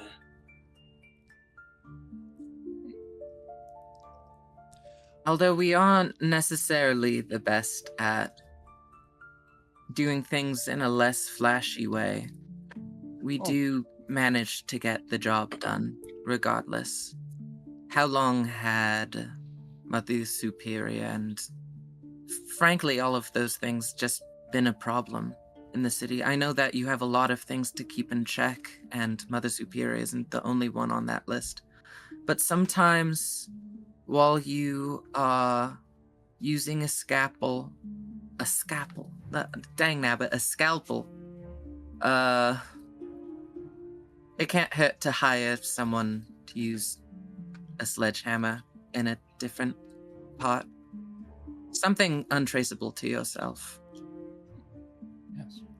And just think about the plethora of trouble we've gotten into that you haven't heard about. Really. It's quite impressive that you've only heard about the whole orphanage thing. Kipper, like, looks at Rexmoa, like, just cocks his head slowly with kind of like an eerie smile, like, why would you say that? You can see in oh wait, actually let me go for Rin first. She goes, oh, she knows, Rin would say. Do you think I haven't been informing my lady? Everything? I mean, I never said that. I would have assumed that you were informing whoever was your friend helping you with stuff. I guess what I'm saying is, with us, you get a known. You know how we will act, and almost entirely it's based on morality and ethics, except for we are not very conventional. But we are aggressively honest when it comes to our methods. You can see how the dragonbird kind of dismisses the pet on her lap. It just kind of jumps off and starts walking about. It is again another white glowing quadruped, almost like cat, fox, dog like creature. It is also an automaton. She slams her hand on the table and goes, morale, ethics. You can hear the strength of her voice, almost blasting you with force. And she slowly stands up from her chair, seeing now that, like her aforementioned sister, she's also quite as tall, wearing a fancier attire, more akin to a noble. And she goes, do all of you have any idea of what those words even? And she stops herself, and you can see like she is holding laughter. And all of you turn around to see Rin also holding a laughter. Okay, well, maybe not the ethics part, but 100% the morality part. I can't help but laugh too.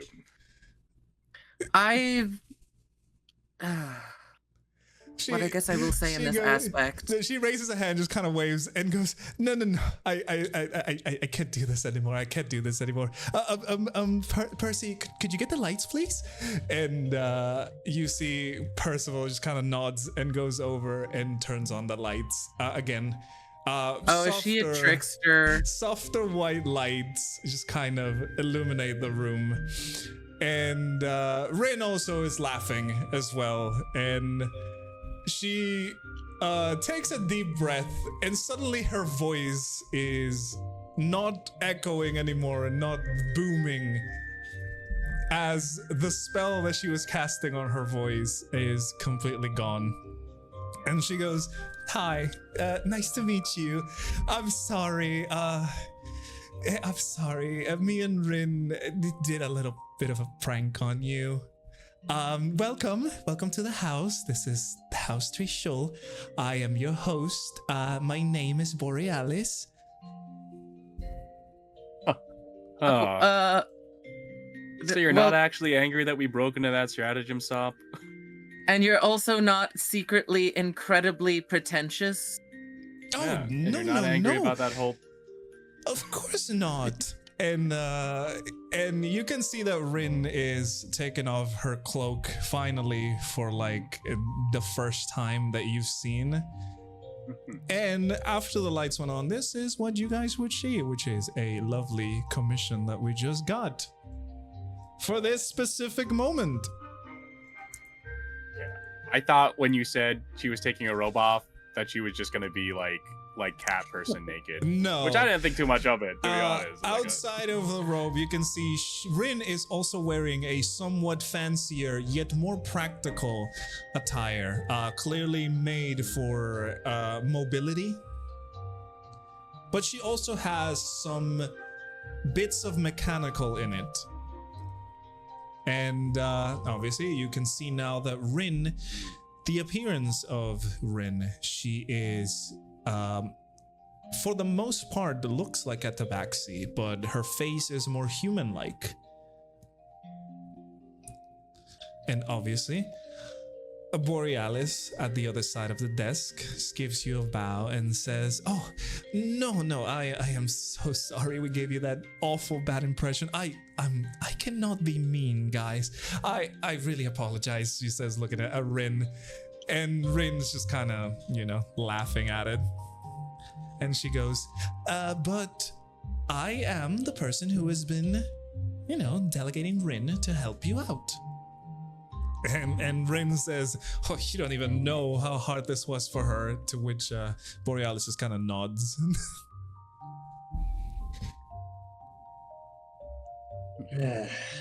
This is good. I honestly thought you were pissed about the orphanage. And here I was getting ready to shout about how much of a good thing that orphanage burning down was. That place has been nothing but sheltering evil for however many years it's been up. Oh no, I understand. We did have our doubts about this place. Definitely some shady things going on. But now I can safely say that you have reinforced my theory, and I would read this book of yours with more detail to try and figure out more about it. I was also born there, if you need personal experience. Oh, that would also be great. And I'm sorry again about all the secrecy. Well, we wanted to make a little bit of an entrance. I mean, it was definitely an entrance. Although all of my, noble family flashbacks were coming back to haunt me, and... Rin would say, "Oh, we know," and she goes over to give a little hug to Boreas, to which she returns in kind, obviously, and she goes, "Well, this is us. This is our small operation. We've been friends for quite a while. Me and Rin, that is, obviously. You've met my butler, Percival. I built him for the sole purpose of, defending and, helping in whatever tasks he could do around the house." Did you calibrate his specificity when it comes to answering questions? Oh, I'm so sorry about that. I did ask him to not say anything. Percival, you are now allowed to divulge information, of course, within reason. And Percival goes, "Yes, my lady."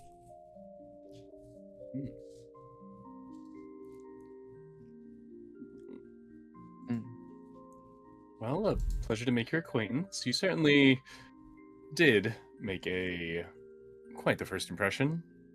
You and Lady Rin over there.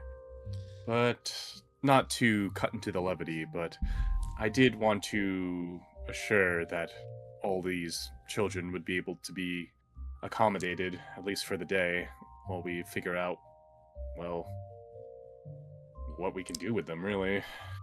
Oh, right, of course. That should not be an issue. We have enough space to house them for now, but I will tell my sister, which you've already met, she's always looking for new students, and, I can see a lot of bright young minds in here. That really takes a load off. I mean, in the middle of trying to, I don't know, save the world. It's a little hard to have the traveling band of children with you. She Now, worst nods. comes to worst, I was going to raise them in the arts. She nods and goes, "Don't worry. They will be fed tonight, and they will have beds to rest on. And I already made sure of it. We've been getting things sorted out. I didn't expect it to be so soon, but luckily, me and my team were able to get things for them. And, well, as I mentioned, I am going to speak with my sister and see if we can get them a place in the Arcane Academy. If they're not of the spellcasting kind, at least they may be like me. Perhaps more of the mechanical kind." Indeed. I should let you know that Michael over there is allergic to peanuts, so please do keep that in mind when preparing their meals. Oh, she turns over to Percival and goes, "Percival, keep that in mind." And Percival goes, How- "Yes, my lady." How do you know that he's allergic to peanuts? He told me, Kipper. Rexmoa, you're gonna have to teach me how to do proper communication in the future. And Rin says, "Now, who has the sending stone? I want it back." This. Now! Everyone checks their pockets. Who did have the sending stone You last? did. Can I Sorry. give it to Out of Rexmoa? character, it's definitely Kipper still. It's you Because do everyone have would it. go to Kipper to use the... Yeah, I Oh. borrowed it and Use then my immediately email. gave it back. Okay. Okay. Well, here's the sending stone. Yeah. He was the only Thank one you who so knew how to much use it. for Mm. all of the help. Rin just kind of Ben. walks over and swipes it off your hand, like giving you a little bit of a scowl. I'm like, Can we get one of those oi, earrings?" and, warm up some of that ice, will ya? and Rin says, "Before you get your panties in a twist, we'll give Taurin something better." And Borealis But you don't want me holding it anymore? Borealis just kind of giggles at the scene. I choose to Rin believe just that goes, "No." Taurin's the only one who hasn't sent a message to the sending stone. That's true. I think that is true. And Borealis goes, "Well, if you must know, I am the lady of the House Trishul. I am the one who takes care of the public appearances and all the paperwork and all the noble shenanigans. The boring stuff, I know. Well, I've luckily been able to adapt my manner to be a workshop for my inventions as well. I do like to work with, as you can see, constructs." And she gestures over at her little pet and Percival. "These two are one of my creations. There's quite a few more around the house, but these two are the ones that I'm most proud of." And Rin says she is an amazing inventor. I did notice they didn't seem powered by stratagems. Oh, no, not at all. In fact, I power them myself. Well, you see, my magic is useful to doing that. I don't really like the concept of stratagem. There's something odd about it, and, well, that's what me and my small team are trying to figure out. There's many things at play here that we don't know of.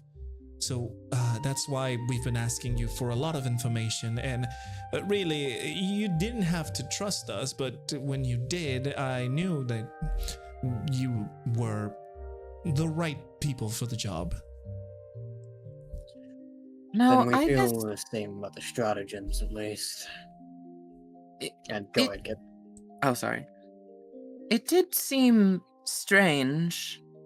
I mean, I did notice how the butler didn't have a stratagem, and so naturally the aversion makes sense. But when you say odd, I guess, was it the stratagems? Did they appear around the same time as the quarantine zone?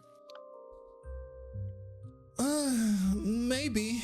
That's what we're trying to figure out properly. It's there's a lot of data that is hidden from us, and well, we try to research or try to get, some people in the field. Well, by people I mean, of course, Rin.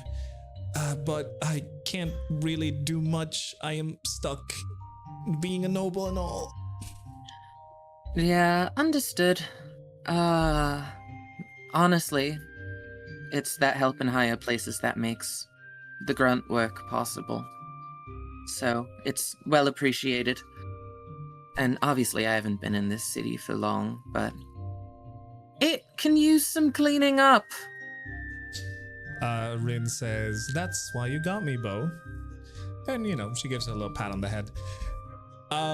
Then Borealis nods at you, Kipper, and she goes, I do agree, but there's only so much I can do. A lot of things have to pass through the saints, and it's all a problem. I definitely wish I could do more, but we're doing what we can, really. May I ask you what your objective is? Obviously, something put you on this course. Is there a grievance you have with the, dang nabbit, I forgot their name. The two people in charge of the city think they're gods. The saints? Pretentious. Well, not necessarily a grievance, but, I do have a desire to set things right. I feel like this town has beginning a downfall, and, with all the things that are happening, I really don't want to stay here in this upper city and, not do anything about it, but I'm also kind of tied up in that sense. So I really, any help from whoever can just be wonderful. And I have my sister, of course, but she is also, the Archmage of the Arcane Academy, and we're both probably equally as busy.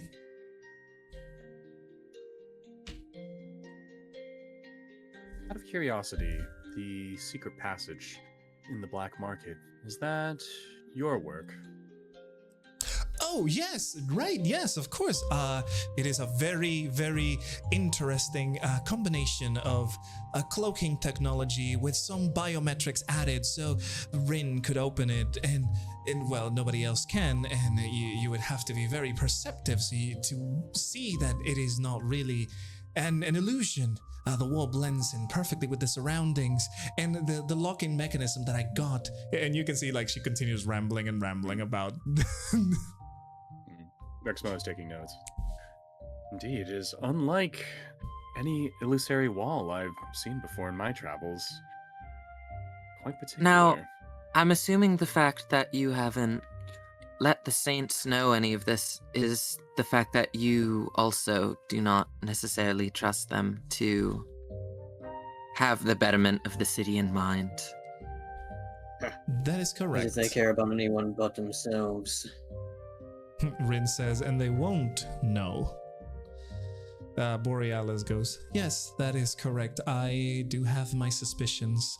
Me and Rin have been gathering informations with the help of some other people. And, we are slowly but steadily discovering things of this city that go much deeper than just, simple thievery or corruption.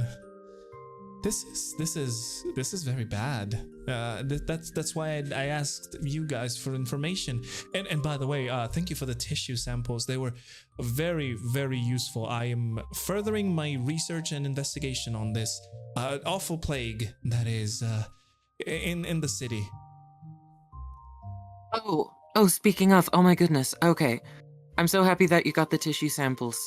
Is there anything potentially that you could do for, and I point to Taurin. She's been afflicted, and it seems as if she's not changing anywhere near as quickly as Boris, but, we fear if it continues to progress, she will not have long. It's mhm. abnormal. But- Borealis would look at Taurin and just kind of nod and go, yes, well, now that I have you here, I can probably study the effects of this plague in a living organism. Of course, the organism that you found were dead. It was still very helpful, I have to say, and I appreciate your help, but you will be great to help further out this development. Well, anything to help. And keeping you alive.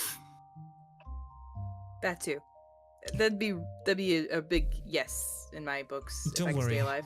If we Yes. manage to find the source of all of this, I'm sure I can reverse engineer it, or I can find the cure. Don't worry, you're safe. I will make sure nothing bad happens. She has a hot elf boyfriend she wants to get back to kissing. I mean, you don't gotta say anything like that, but be nice. You can see like Kipper's just grinning, just embarrassing Taurin a little. She's like bit. trying to hush, child, go away. And Borealis giggles and she goes, "Oh, I've heard a little bit about that. But I'm super glad for you. And yes, I would try and make sure that this illness does not affect you and your boyfriend." That'd be great. She'd be excited, honestly. She's like, yes. Now, I will have Percival take the kids to the rooms that we've prepared, and well, we can discuss a little bit about things, or if you prefer to have a rest, I also have space for all of you. Well, I have a lot of space. This house is unnecessarily large. Well, it is nice for occasions like this. And, well, as much as I would love to continue talking and picking your brain, well, my companions and I have gotten out of one heck of a scrap. So I think bed rest would be nice all around, really. Right. Okay. So then, Percival, if you will. And Percival goes, "Right away, my lady."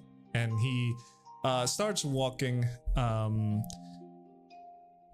towards the exit of the room, and he goes, "Please, follow me. I will take you to your rooms." And Borealis adds, and she goes, "I would definitely take a look at this, and tomorrow, if you have more information, we can discuss it over some food, or whenever you feel comfortable. I don't want to, make you stress too much. I understand what has just happened." Maybe once I've bandaged up. I'm probably bleeding on your floors. Oh, Percy, do we have something for that? And Percival looks and goes, "I will ask the cleaners, my lady."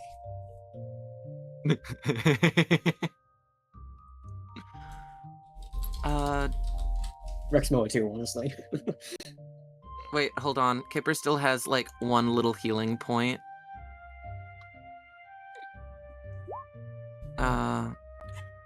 What was Perhaps we that could again? What do I continue roll? I think a D6. It's a D6, correct. In the Oh, I'm morning. using an E in real life. No, you gotta roll on the thing, dude. Everybody has to see Okay. it.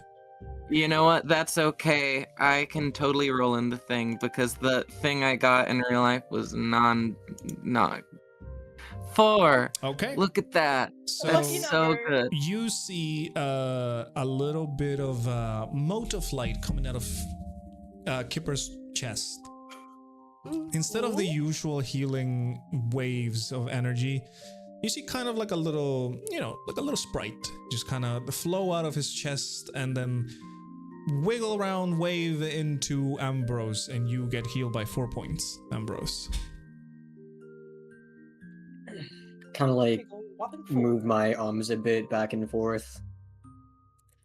I know I it's not appreciate it. much. That was pretty much the last bit of healing I had left for tonight. But tomorrow, I'll wake up and I'll be able to make sure you're still okay. I mean, at least physically, I'll be there in person for everything else.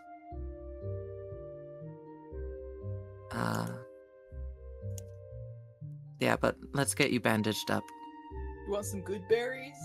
I got plenty of good berries. Are we still in the main hall or did we leave?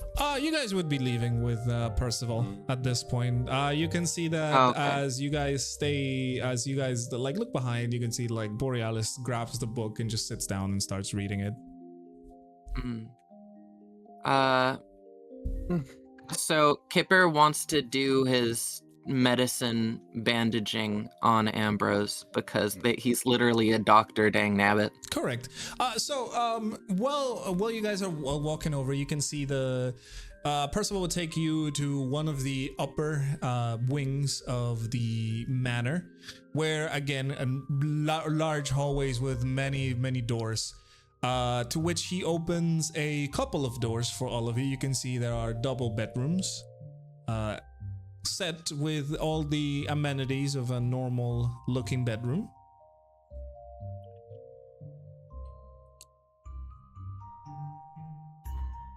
So who is staying with who? Where are the orphans staying? What? Sorry? Where are the orphans staying? You can see I think Percival would like open doors next for them as well. I think maybe Ambrose is lagging behind because he is having a conversation with Rin. Oh, sorry. You know.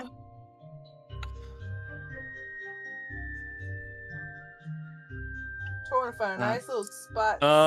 So yeah, what is the layout of these rooms? As I said, it's a double room. Like how many people did doubles? Yeah, the ones that are open for you are double rooms. All right. Well, Rexmoa is just gonna say goodnight to all the orphans. Good night, Michael, Alice, Abby, Josiah, Hawthorne, Balder. I love that. You're just thinking of like things you add into tea. Jonathan Jr. Jonathan Frisbee. Osmanthus. Jonathan Frisbee. Two more. Pringle. No, that doesn't count. That's not good. No. Yeah, we're not naming your child Pringle. I want to name. I don't know. You're not allowed to name all of them. I want to name one. Yeah, I gotta name some. We need two more. I'm not writing these down, by the way, so good I'm luck. writing them down. Oh, dang nabbit, now I don't have Alexander. a name. I'm going to name jail. Scout. Scout. Okay. Alright, who wants to name the last one? I took a lion's share of them, so. The last one is gonna be called Luna. Okay, Luna's fine. Luna. Alright. Yeah, you get to name all the other characters. That's This true. is true. That is true. That is true. So yeah, as Percival presents you with your rooms, there are double rooms, and then he starts taking the kids over to the next few rooms. They definitely, you can tell that Percival is making sure that they're all getting into bed and being like comfortable with where they are. Good night, Lady Rin. So, who is staying with who? They're double rooms, so it's 2 people in each. Crazy idea. Let's all just roll a D4. I don't know, a D2, and whoever. We all stay in the same room. I'll say On it's odds and whoever's on evens. Yeah, Alright. sure, let's do it that way. You All said right, D2? go ahead. Or what? Or if anyone I gets do also magic need- numbers, those are gonna. Oh my god. Okay. What? Okay, well, I guess Rexmoa and Taurin are going into the let's see same what room. Ambrose rolls. Maybe you have 3 What's people right? stay in the Yeah, same Ambrose. room. Okay.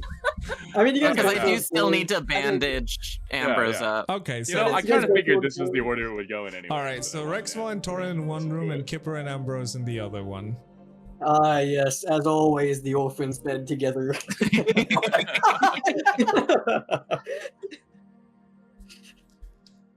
So yeah, the rooms, as I funny. said, the rooms are very clean.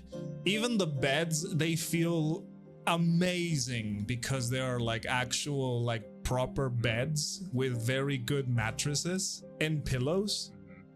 You can see that the rooms have not a lot of decoration on them, but there is enough space for you to keep your things and like, you know, you have room to walk around and whatever, you know?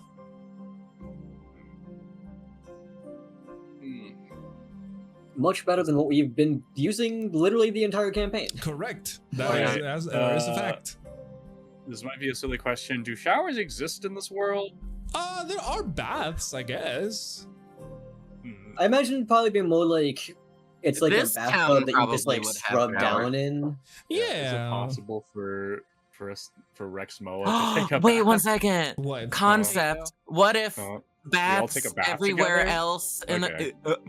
Okay, go ahead. I mean, actually, it's not the worst thing. I don't know. I had that reaction.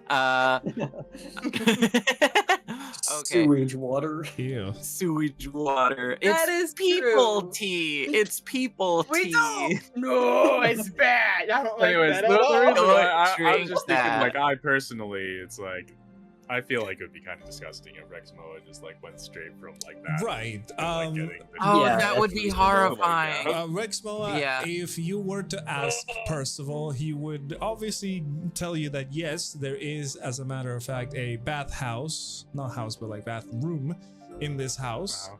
and he would lead you to it. As you open it, I you think- see a gigantic room set for a bath. You can see like Might as well be a bath. yeah, there are actual like pipes running water through it with actual showers. They are all tinkered. You can tell that this was the work of somebody who knows about mechanical things.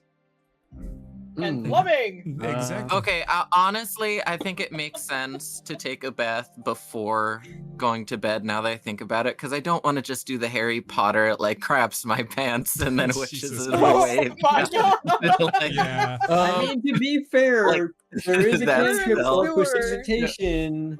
Percival, where does one fetch the urn and boil the water? Percival goes, "Nowhere, sir. The water comes out hot." Oh my god. Heated water. Water's blessings. How does this work? So, I guess Kipper would be like, I feel like we should I don't know, get clean first. No, I mean like in a different room, Okay, but okay. I feel like, yeah, we might be joining in. Okay. And I just wanted to make sure. as Yeah, In the I'm gonna be- same pub. Mhm. It's like that anime episode that everyone sees. It's the bathhouse episode. Correct. Oh, That's a life jeez. moment. And Yeah, as when you said it going to bathe together, I thought you meant in like a regular sized bathtub, you all guys of us would at the not same fit. time. You guys Because that would have been I mean, that is what I absolutely meant, but- horrifying. That would be awful. Okay. But yeah, Yeah. as Percival shows you the bathhouse, he gives you, all of you a bow and says, "I will send a helper with some bath amenities for you, my lords. Now, if you excuse me," and he would just, retreat And disappears forever. forever and ever. Never return. But This tour would be in a Ambrose, separate one for ladies and be like, yep, having the time of my life. It's heated water. Yeah, Dude, been there for an exactly. hour or You so. see, like the bathroom is like gigantic. It's equipped with a bunch of showers. There's actually like a proper tub.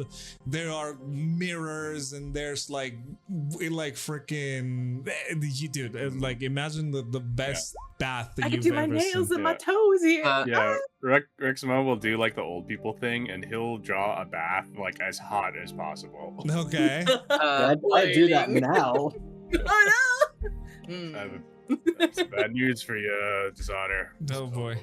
And You see, it never changes. and yeah, a few minutes into your you are Hold on, don't start doing that yet. We're gonna join in. I need to talk to Ambrose and I make was- sure that he's I was okay with gonna say that the robot is gonna bring you little thingies, but I'm First not of gonna all, do it anymore. the Hey, oranges. Oh wait, he's gonna bring a what? Yeah, I don't want to Breaking- anymore, man. No. Well, we're not even at the bathhouse yet. But yeah. So a few minutes pass, and you would see like a So little mean. robot going like beep boop beep boop. A little like a small kind of carrier Aw. robot. He has like a little basket full of soap and like towels and bathroom amenities for all of you. Mm. Dude, okay, so honestly, when I first saw this picture, it looked like Adam Gomez or Gomez Adams. Hello. Yeah. It kind of posing does in that actually. That's image funny. there. It's funny that you mentioned that. At first glance, but that's it. Are we talking about Percival? Or are we talking about this person in The the back? person Oh, the in the person I'm in the talking about this background. random photo in the background. It's of just, the Yeah. library. it's Okay, just something. But yeah, you guys Anyways. will get some bathroom amenities delivered, and now you can do whatever you want. Okay.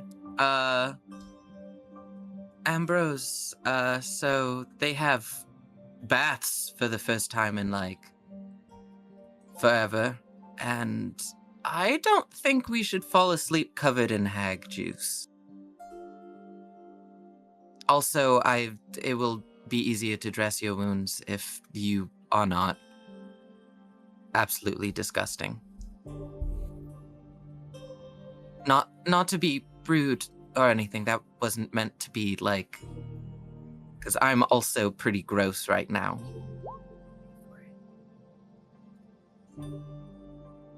Hmm. Why am I talking? What? I actually. I know you're talking. No, God, no! Wait, hold on. I'm breaking everything. Hold on, my computer's dying. Oh, no. Cricket. Okay, sorry. I was like trying to move a window, and it like was going everywhere. No. Why am I talking? It's okay. We can hear you. I don't think I'm supposed to respond. No, I was saying why am I talking because Kipper was proceedingly saying more and more dumb things. Oh. Okay. Just making sure. I suppose we should. And I just kind of like look over the bag I've been kind of just holding tightly to myself. That is not really a bag, but so much as a dark cloak that I've just been kind of clutching the entire time we've been moving around. What do these soaps and shampoos look like?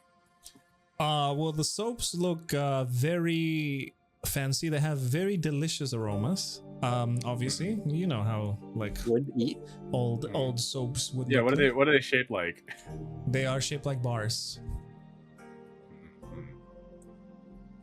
There are no shampoos, but as you can see, there's like a variety of soaps, different Yeah, smells. I don't think I have much use for shampoo anyway. Listen, I don't know. That's fair. That's fair.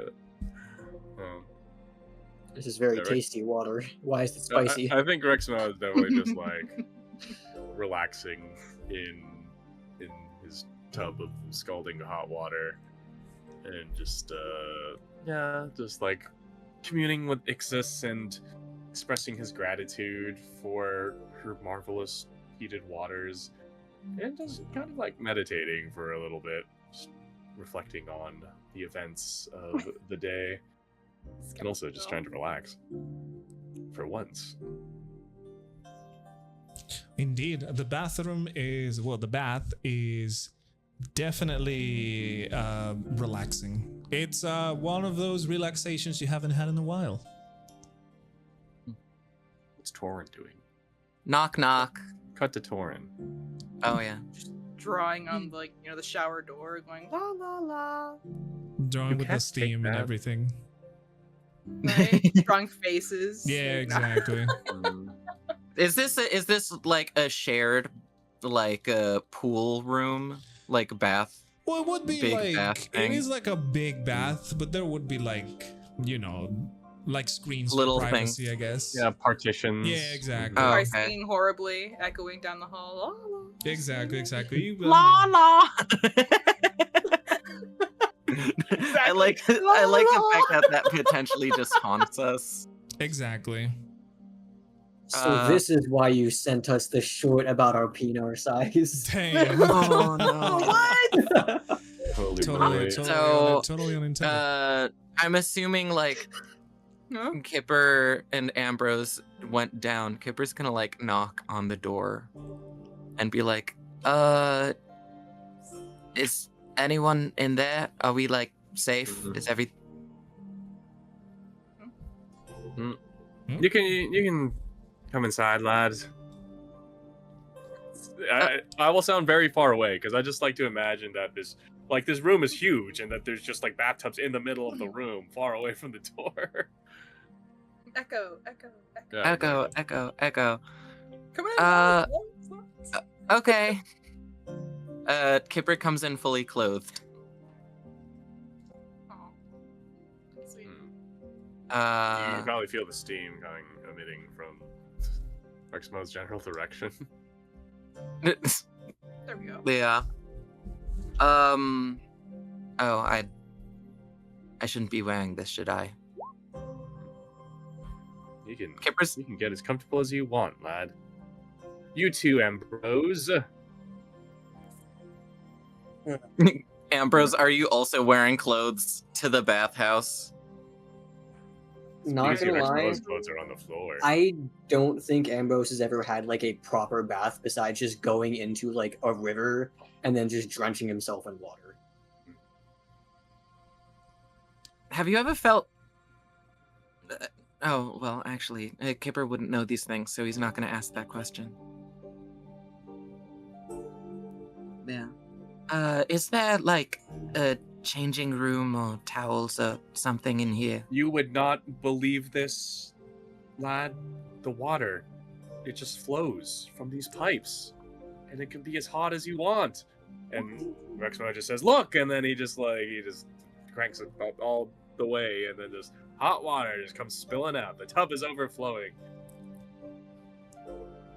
You would not believe your eyes, indeed. Just like that. Yeah, 10 million fireflies, lad. As I get in, I very unceremoniously just start taking off everything. Oh, wow. Kipper just looks in shock, like, "Oh wow, Oh god. that just happened," and like, Kipper, does this mean that there is no changing room? I don't know. I only know where the bath is. Wait. Kipper's now realizing that probably both Ambrose and Rexmoa are like butt naked. I go into one of the stalls and start cleaning. I'm like, I should be more used to this by now. I've been traveling with you guys for a while. Oh well. And like, Kipper's gonna like go to one of the corners of the room and kind of like shyly like remove like his outer garments. There's towel somewhere? Yeah, you would have gotten a little basket with, towels and soaps and all that. Okay, Kipper's gonna like disrobe for the most part. Well, disrobe pretty much entirely and then just wrap a towel around his waist. And then like one of those like mini bathhouse towels that you don't see anywhere except for like in bathhouses. I've never been in a bathhouse, so I don't know. And then yeah, just goes over to the big old giant bath that everybody is stewing in, I guess. As you It's probably a bit big for you since it's made for the Dragonborn. Oh, That's- I was thinking it was a bunch of true. separate baths. DM, can we get a clarification? I mean, I thought it was, listen, like, I separate, did like, not, I did stalls. not build the building. I mean, listen, I don't have a proper floor planning of the thing. I don't mind sharing. I was just wondering. So, that would I be just up thought to it was a you. gigantic bath, like a I was gigantic. just thinking like bath. the classic bathhouse where you have like a few like those. Yeah, tubs I was there, not that. you That know, makes like, sense. that's what I was yeah. thinking. Oh, okay. But like I don't know, that would be like there's like you guys's, and then Tori will obviously be in her own, and Yeah. Ivy can put the Yeah, that bubbles makes in her sense. own, That like, makes the land. sense. So I don't Uh, know. I don't know. But yeah. I think Kipper, seeing that the towel is pretty much going straight down to the floor where he's just wearing a dress, is like, dang nabbit.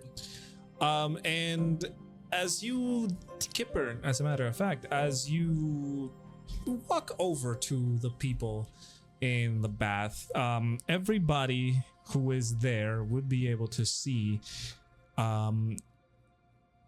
Kipper has a scar on his chest. It is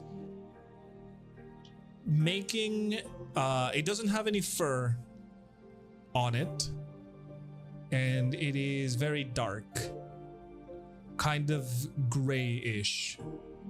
It stands out a little bit from his normal fur because it obviously is skin rather than, being covered. Dun, dun, dun.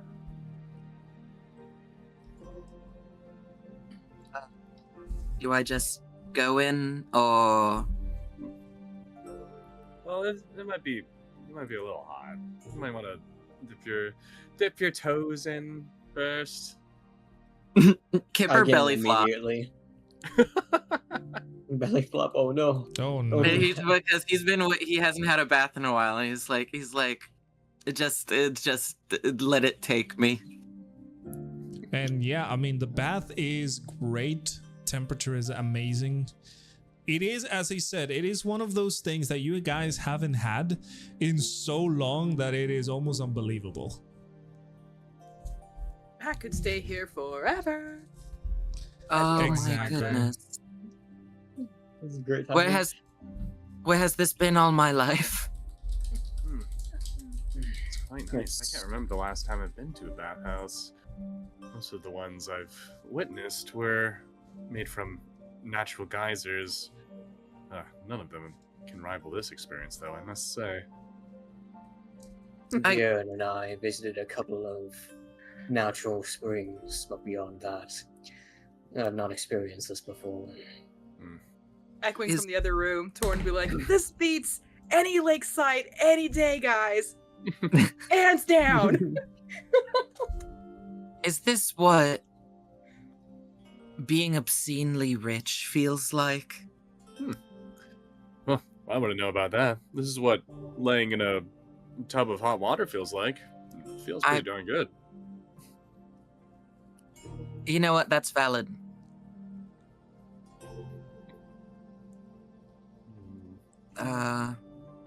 I know we're all like rather chipper and happy about being in the bath, but it's also weighing on the back of Kipper's mind that yeah, we did, number one, we did just see Chi depart from our group, but also Ambrose just witnessed the death of his master, like the finite. Oh yeah, I will note, like, I do not have a very good expression on my face. It is extremely stoic, Yeah. almost like expressionless. Yeah.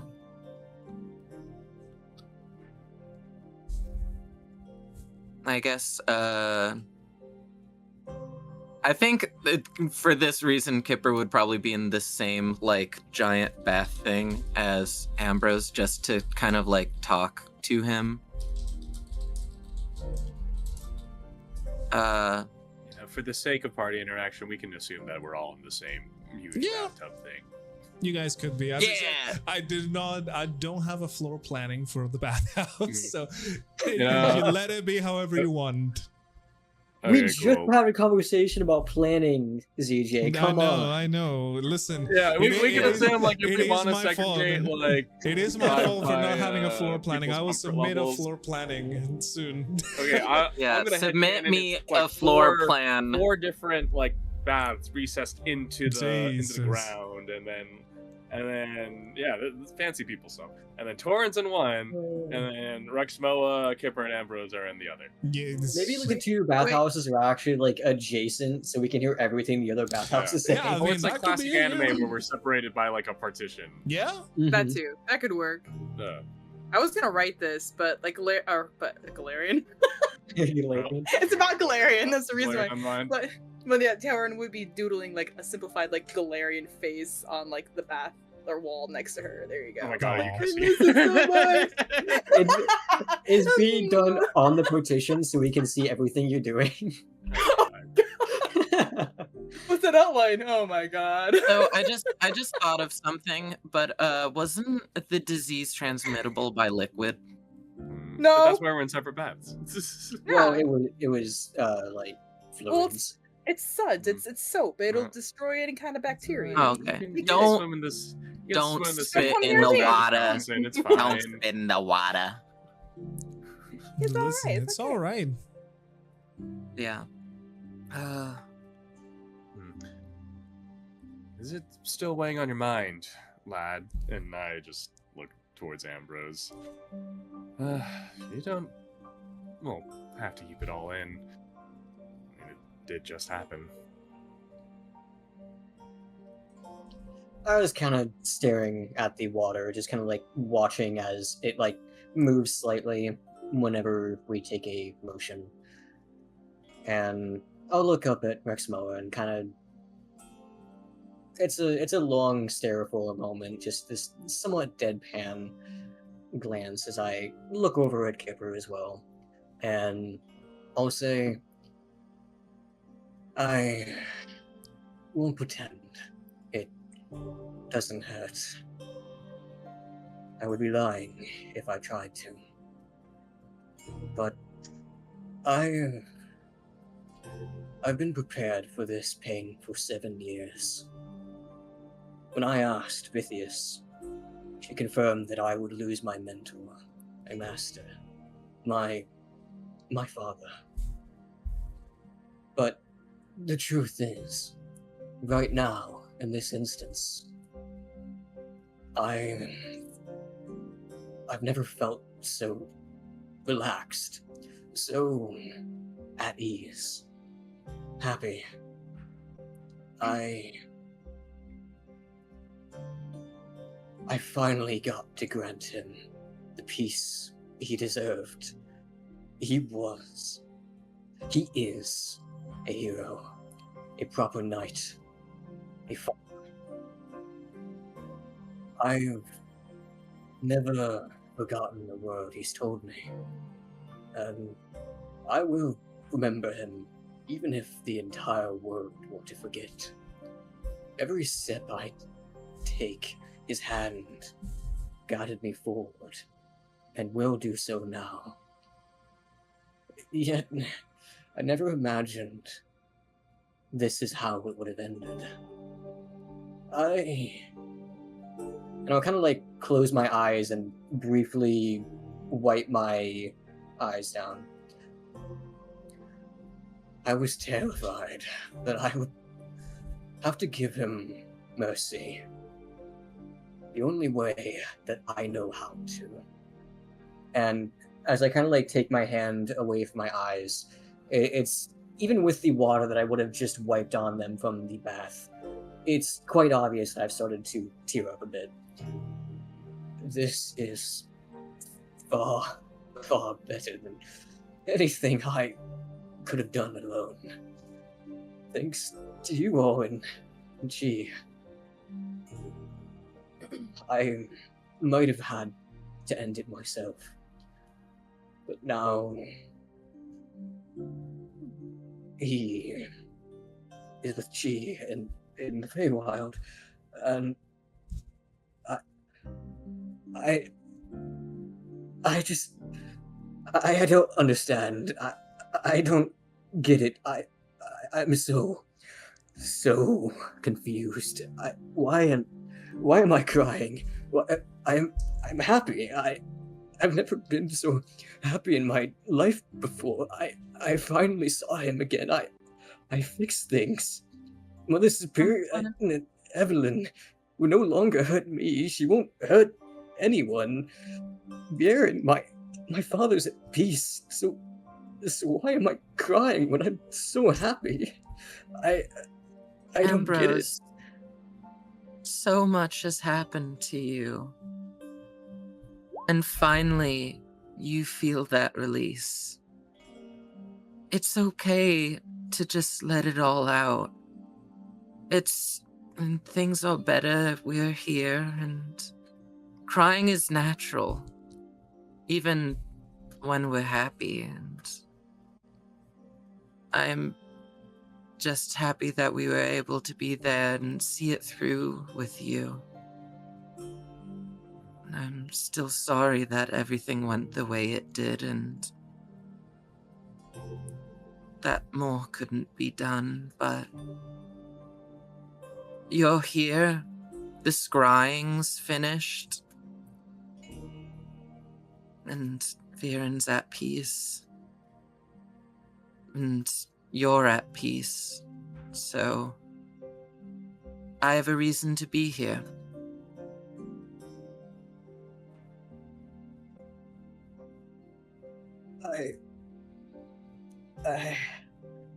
I don't get why I'm crying though. Why it's over 7 years.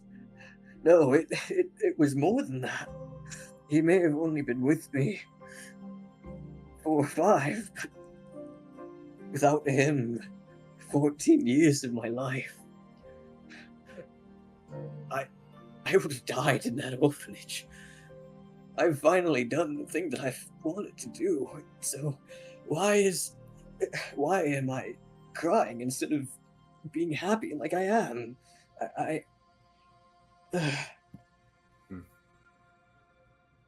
Ambrose, it's okay to want.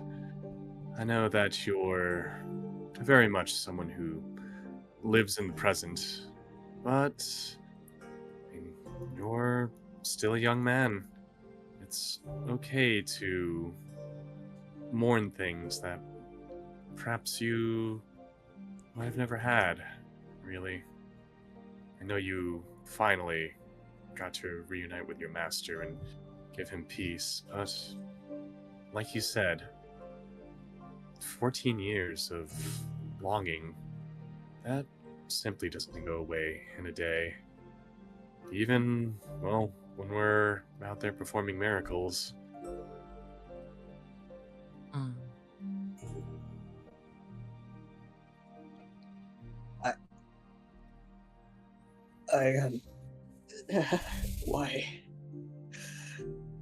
Why did he have to go? I was wrong.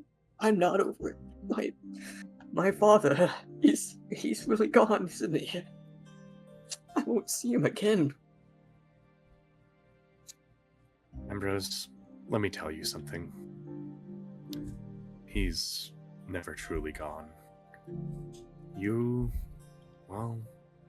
carry on his legacy. And not just his sword, his techniques, his values. You were raised by that man, and you carry a part of him with yourself, and, well, even though he has left this realm and gone to another, well, he's also taking a part of you with him, Ambrose. It's pretty apparent even within the brief interactions that you had tonight. I can safely say that in those 14 years, I don't think he's forgotten about you either.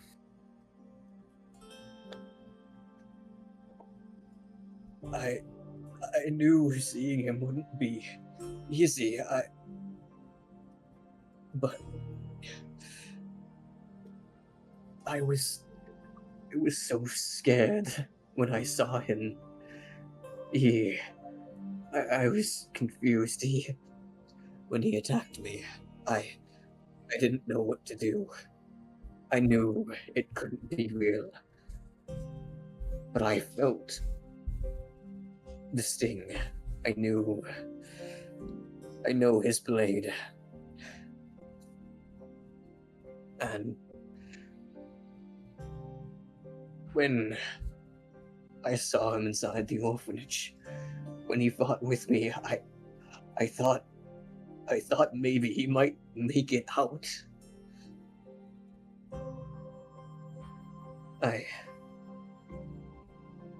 You are right. He is still here, but I don't want him to go. I only just saw him again after seven years of searching.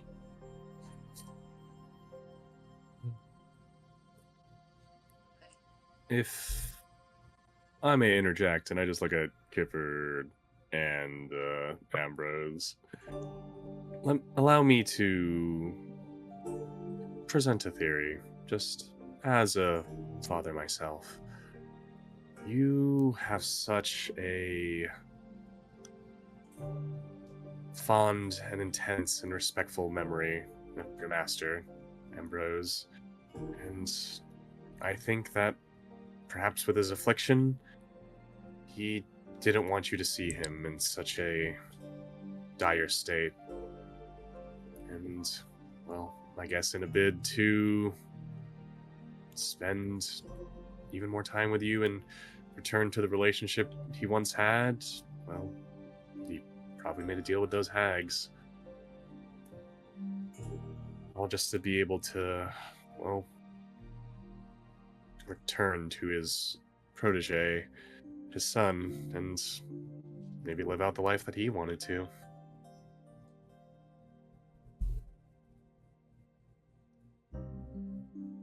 The last words he said were for me to hold my sword close. I know my blade is his. He told me that the best thing he's ever done was hand me his sword.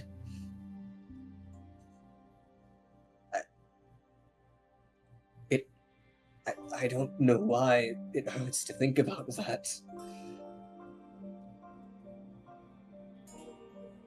No, I do know why. When he handed me the sword, it was like he was saying goodbye to me. And now, when he says that, he was saying goodbye forever.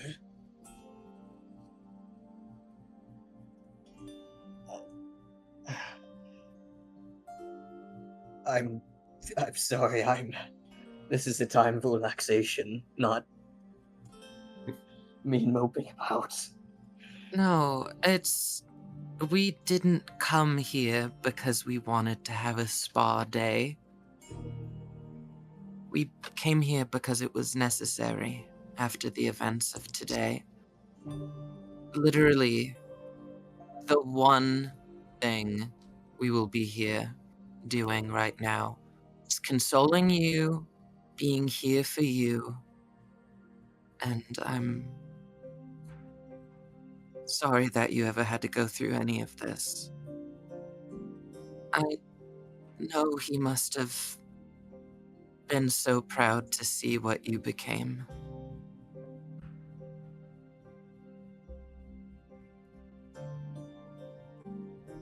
And I'm happy that I got to see it too.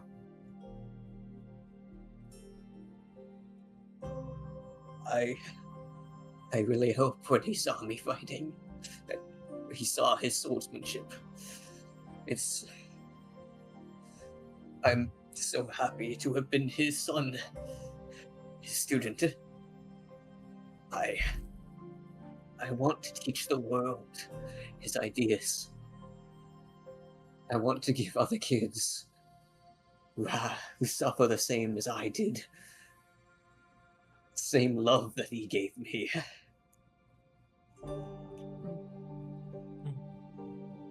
what do you think that you've been doing since we defeated them? I've noticed how you've been looking out for the kids as we go about. It's in your nature to protect them. He saw that. He saw you protecting children, fighting the hags for their sake. Very well was the last thing he saw that you did. There's no way that didn't leave a good impression in his place. And I'm sorry that we're having an emotional occasion in a bathhouse, because by now I definitely would have hugged you.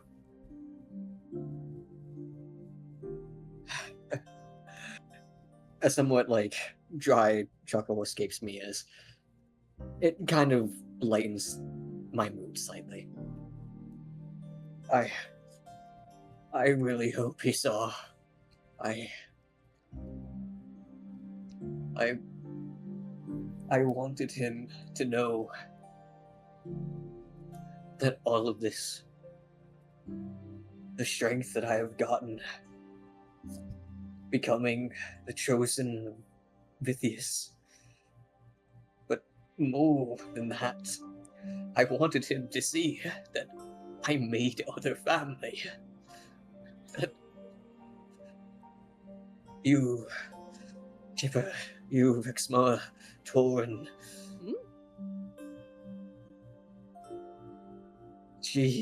Jory, I made these wonderful friends that I can actually trust in. I wanted him to see that more than anything else. I never would have imagined being here before.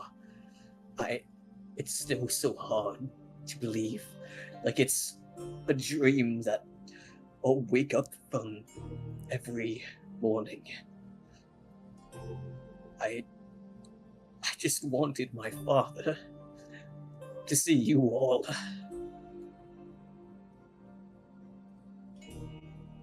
He did. It might not have been a long time, but not only did he get to see us, he got to fight alongside us. And more importantly, he got to fight alongside you.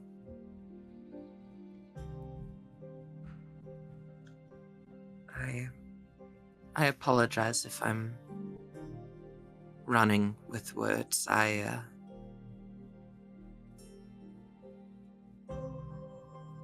feel as if we are all burdened with loss, so we can only parrot the things that we've been told.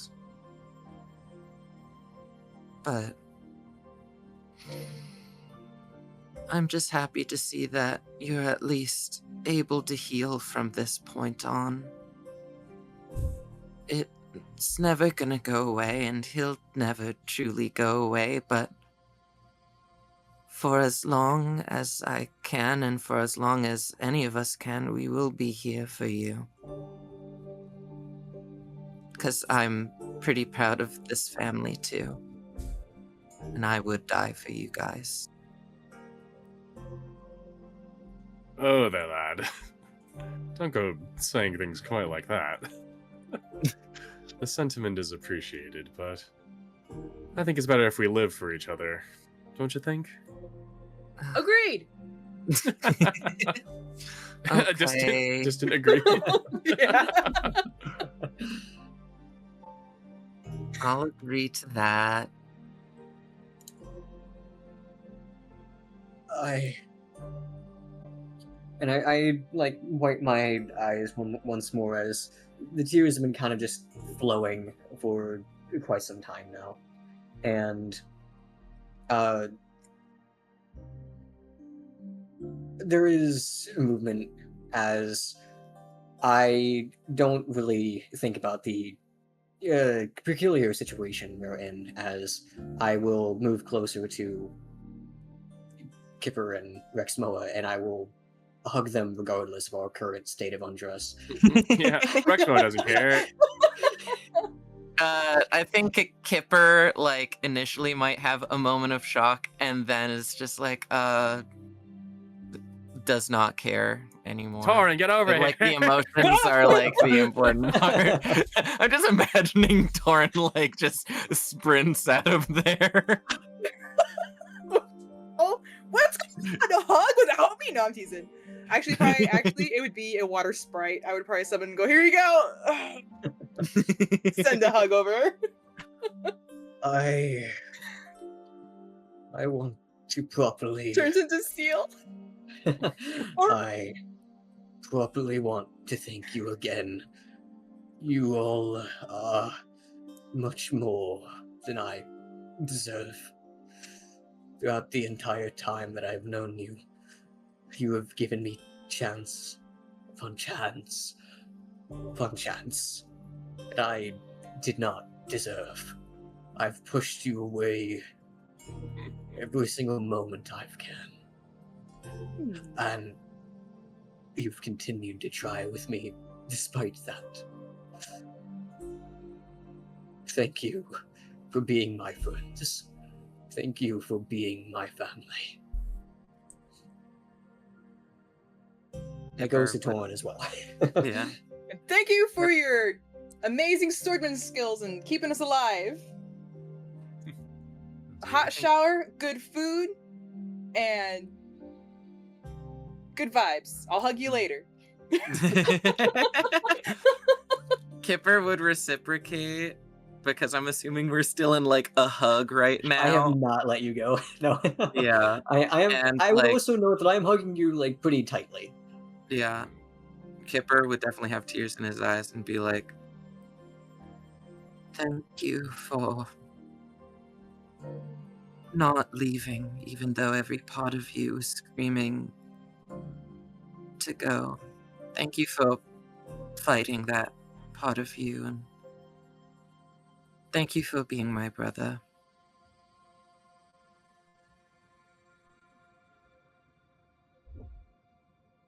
Your master, Ambrose. We can put him to rest tomorrow. Return him to the earth, as all children of Vithia should go.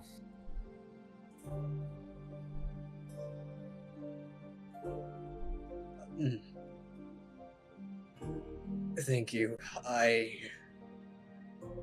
wasn't really sure what to do with him, but I was not leaving him in front of that orphanage.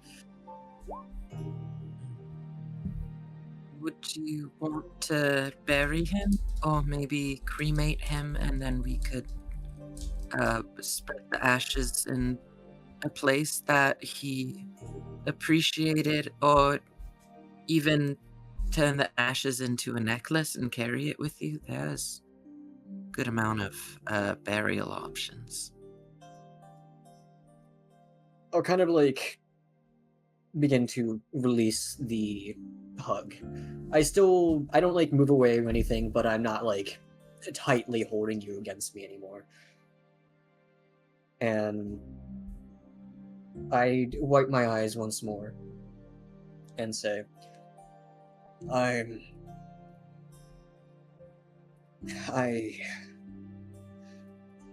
think returning him to the earth is the correct choice. I have his sword. I have his techniques. Rexmoa is correct. He is here with me constantly, via that alone. I should not take his ashes too.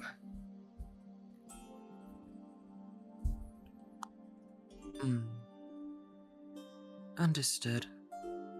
Leave him, at least his body, to rest peacefully.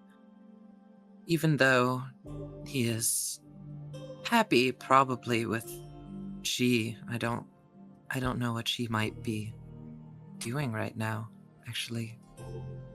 I never really thought of Chi of being outside of the jaw before, even though I knew that she must have come from outside of the jaw. She would have loved to be here with us, I'm sure. Yeah. I bet they have better baths in the Feywild, though. Mm. Better everything, better food. Honestly, with this, how this is feeling, I almost doubt that, lad. Rexmoa just sinks his head into the water and looks like a crocodile.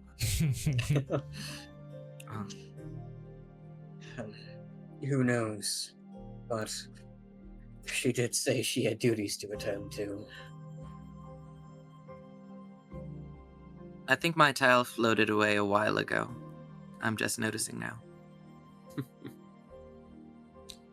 So, as you Hey, guys that are real enjoying your lovely time in your bath, time seems to pass very slowly as you are pretty much just having a wonderful, wonderful experience that you haven't had in a while, and especially not in these conditions at all.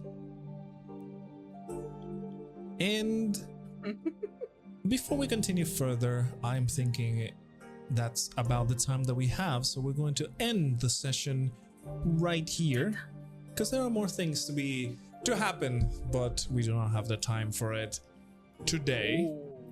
Oh. Spend a lot of time in the bath in real life, so And it's we only did. appropriate. Pruny We do it paws. for We are the game. prunes.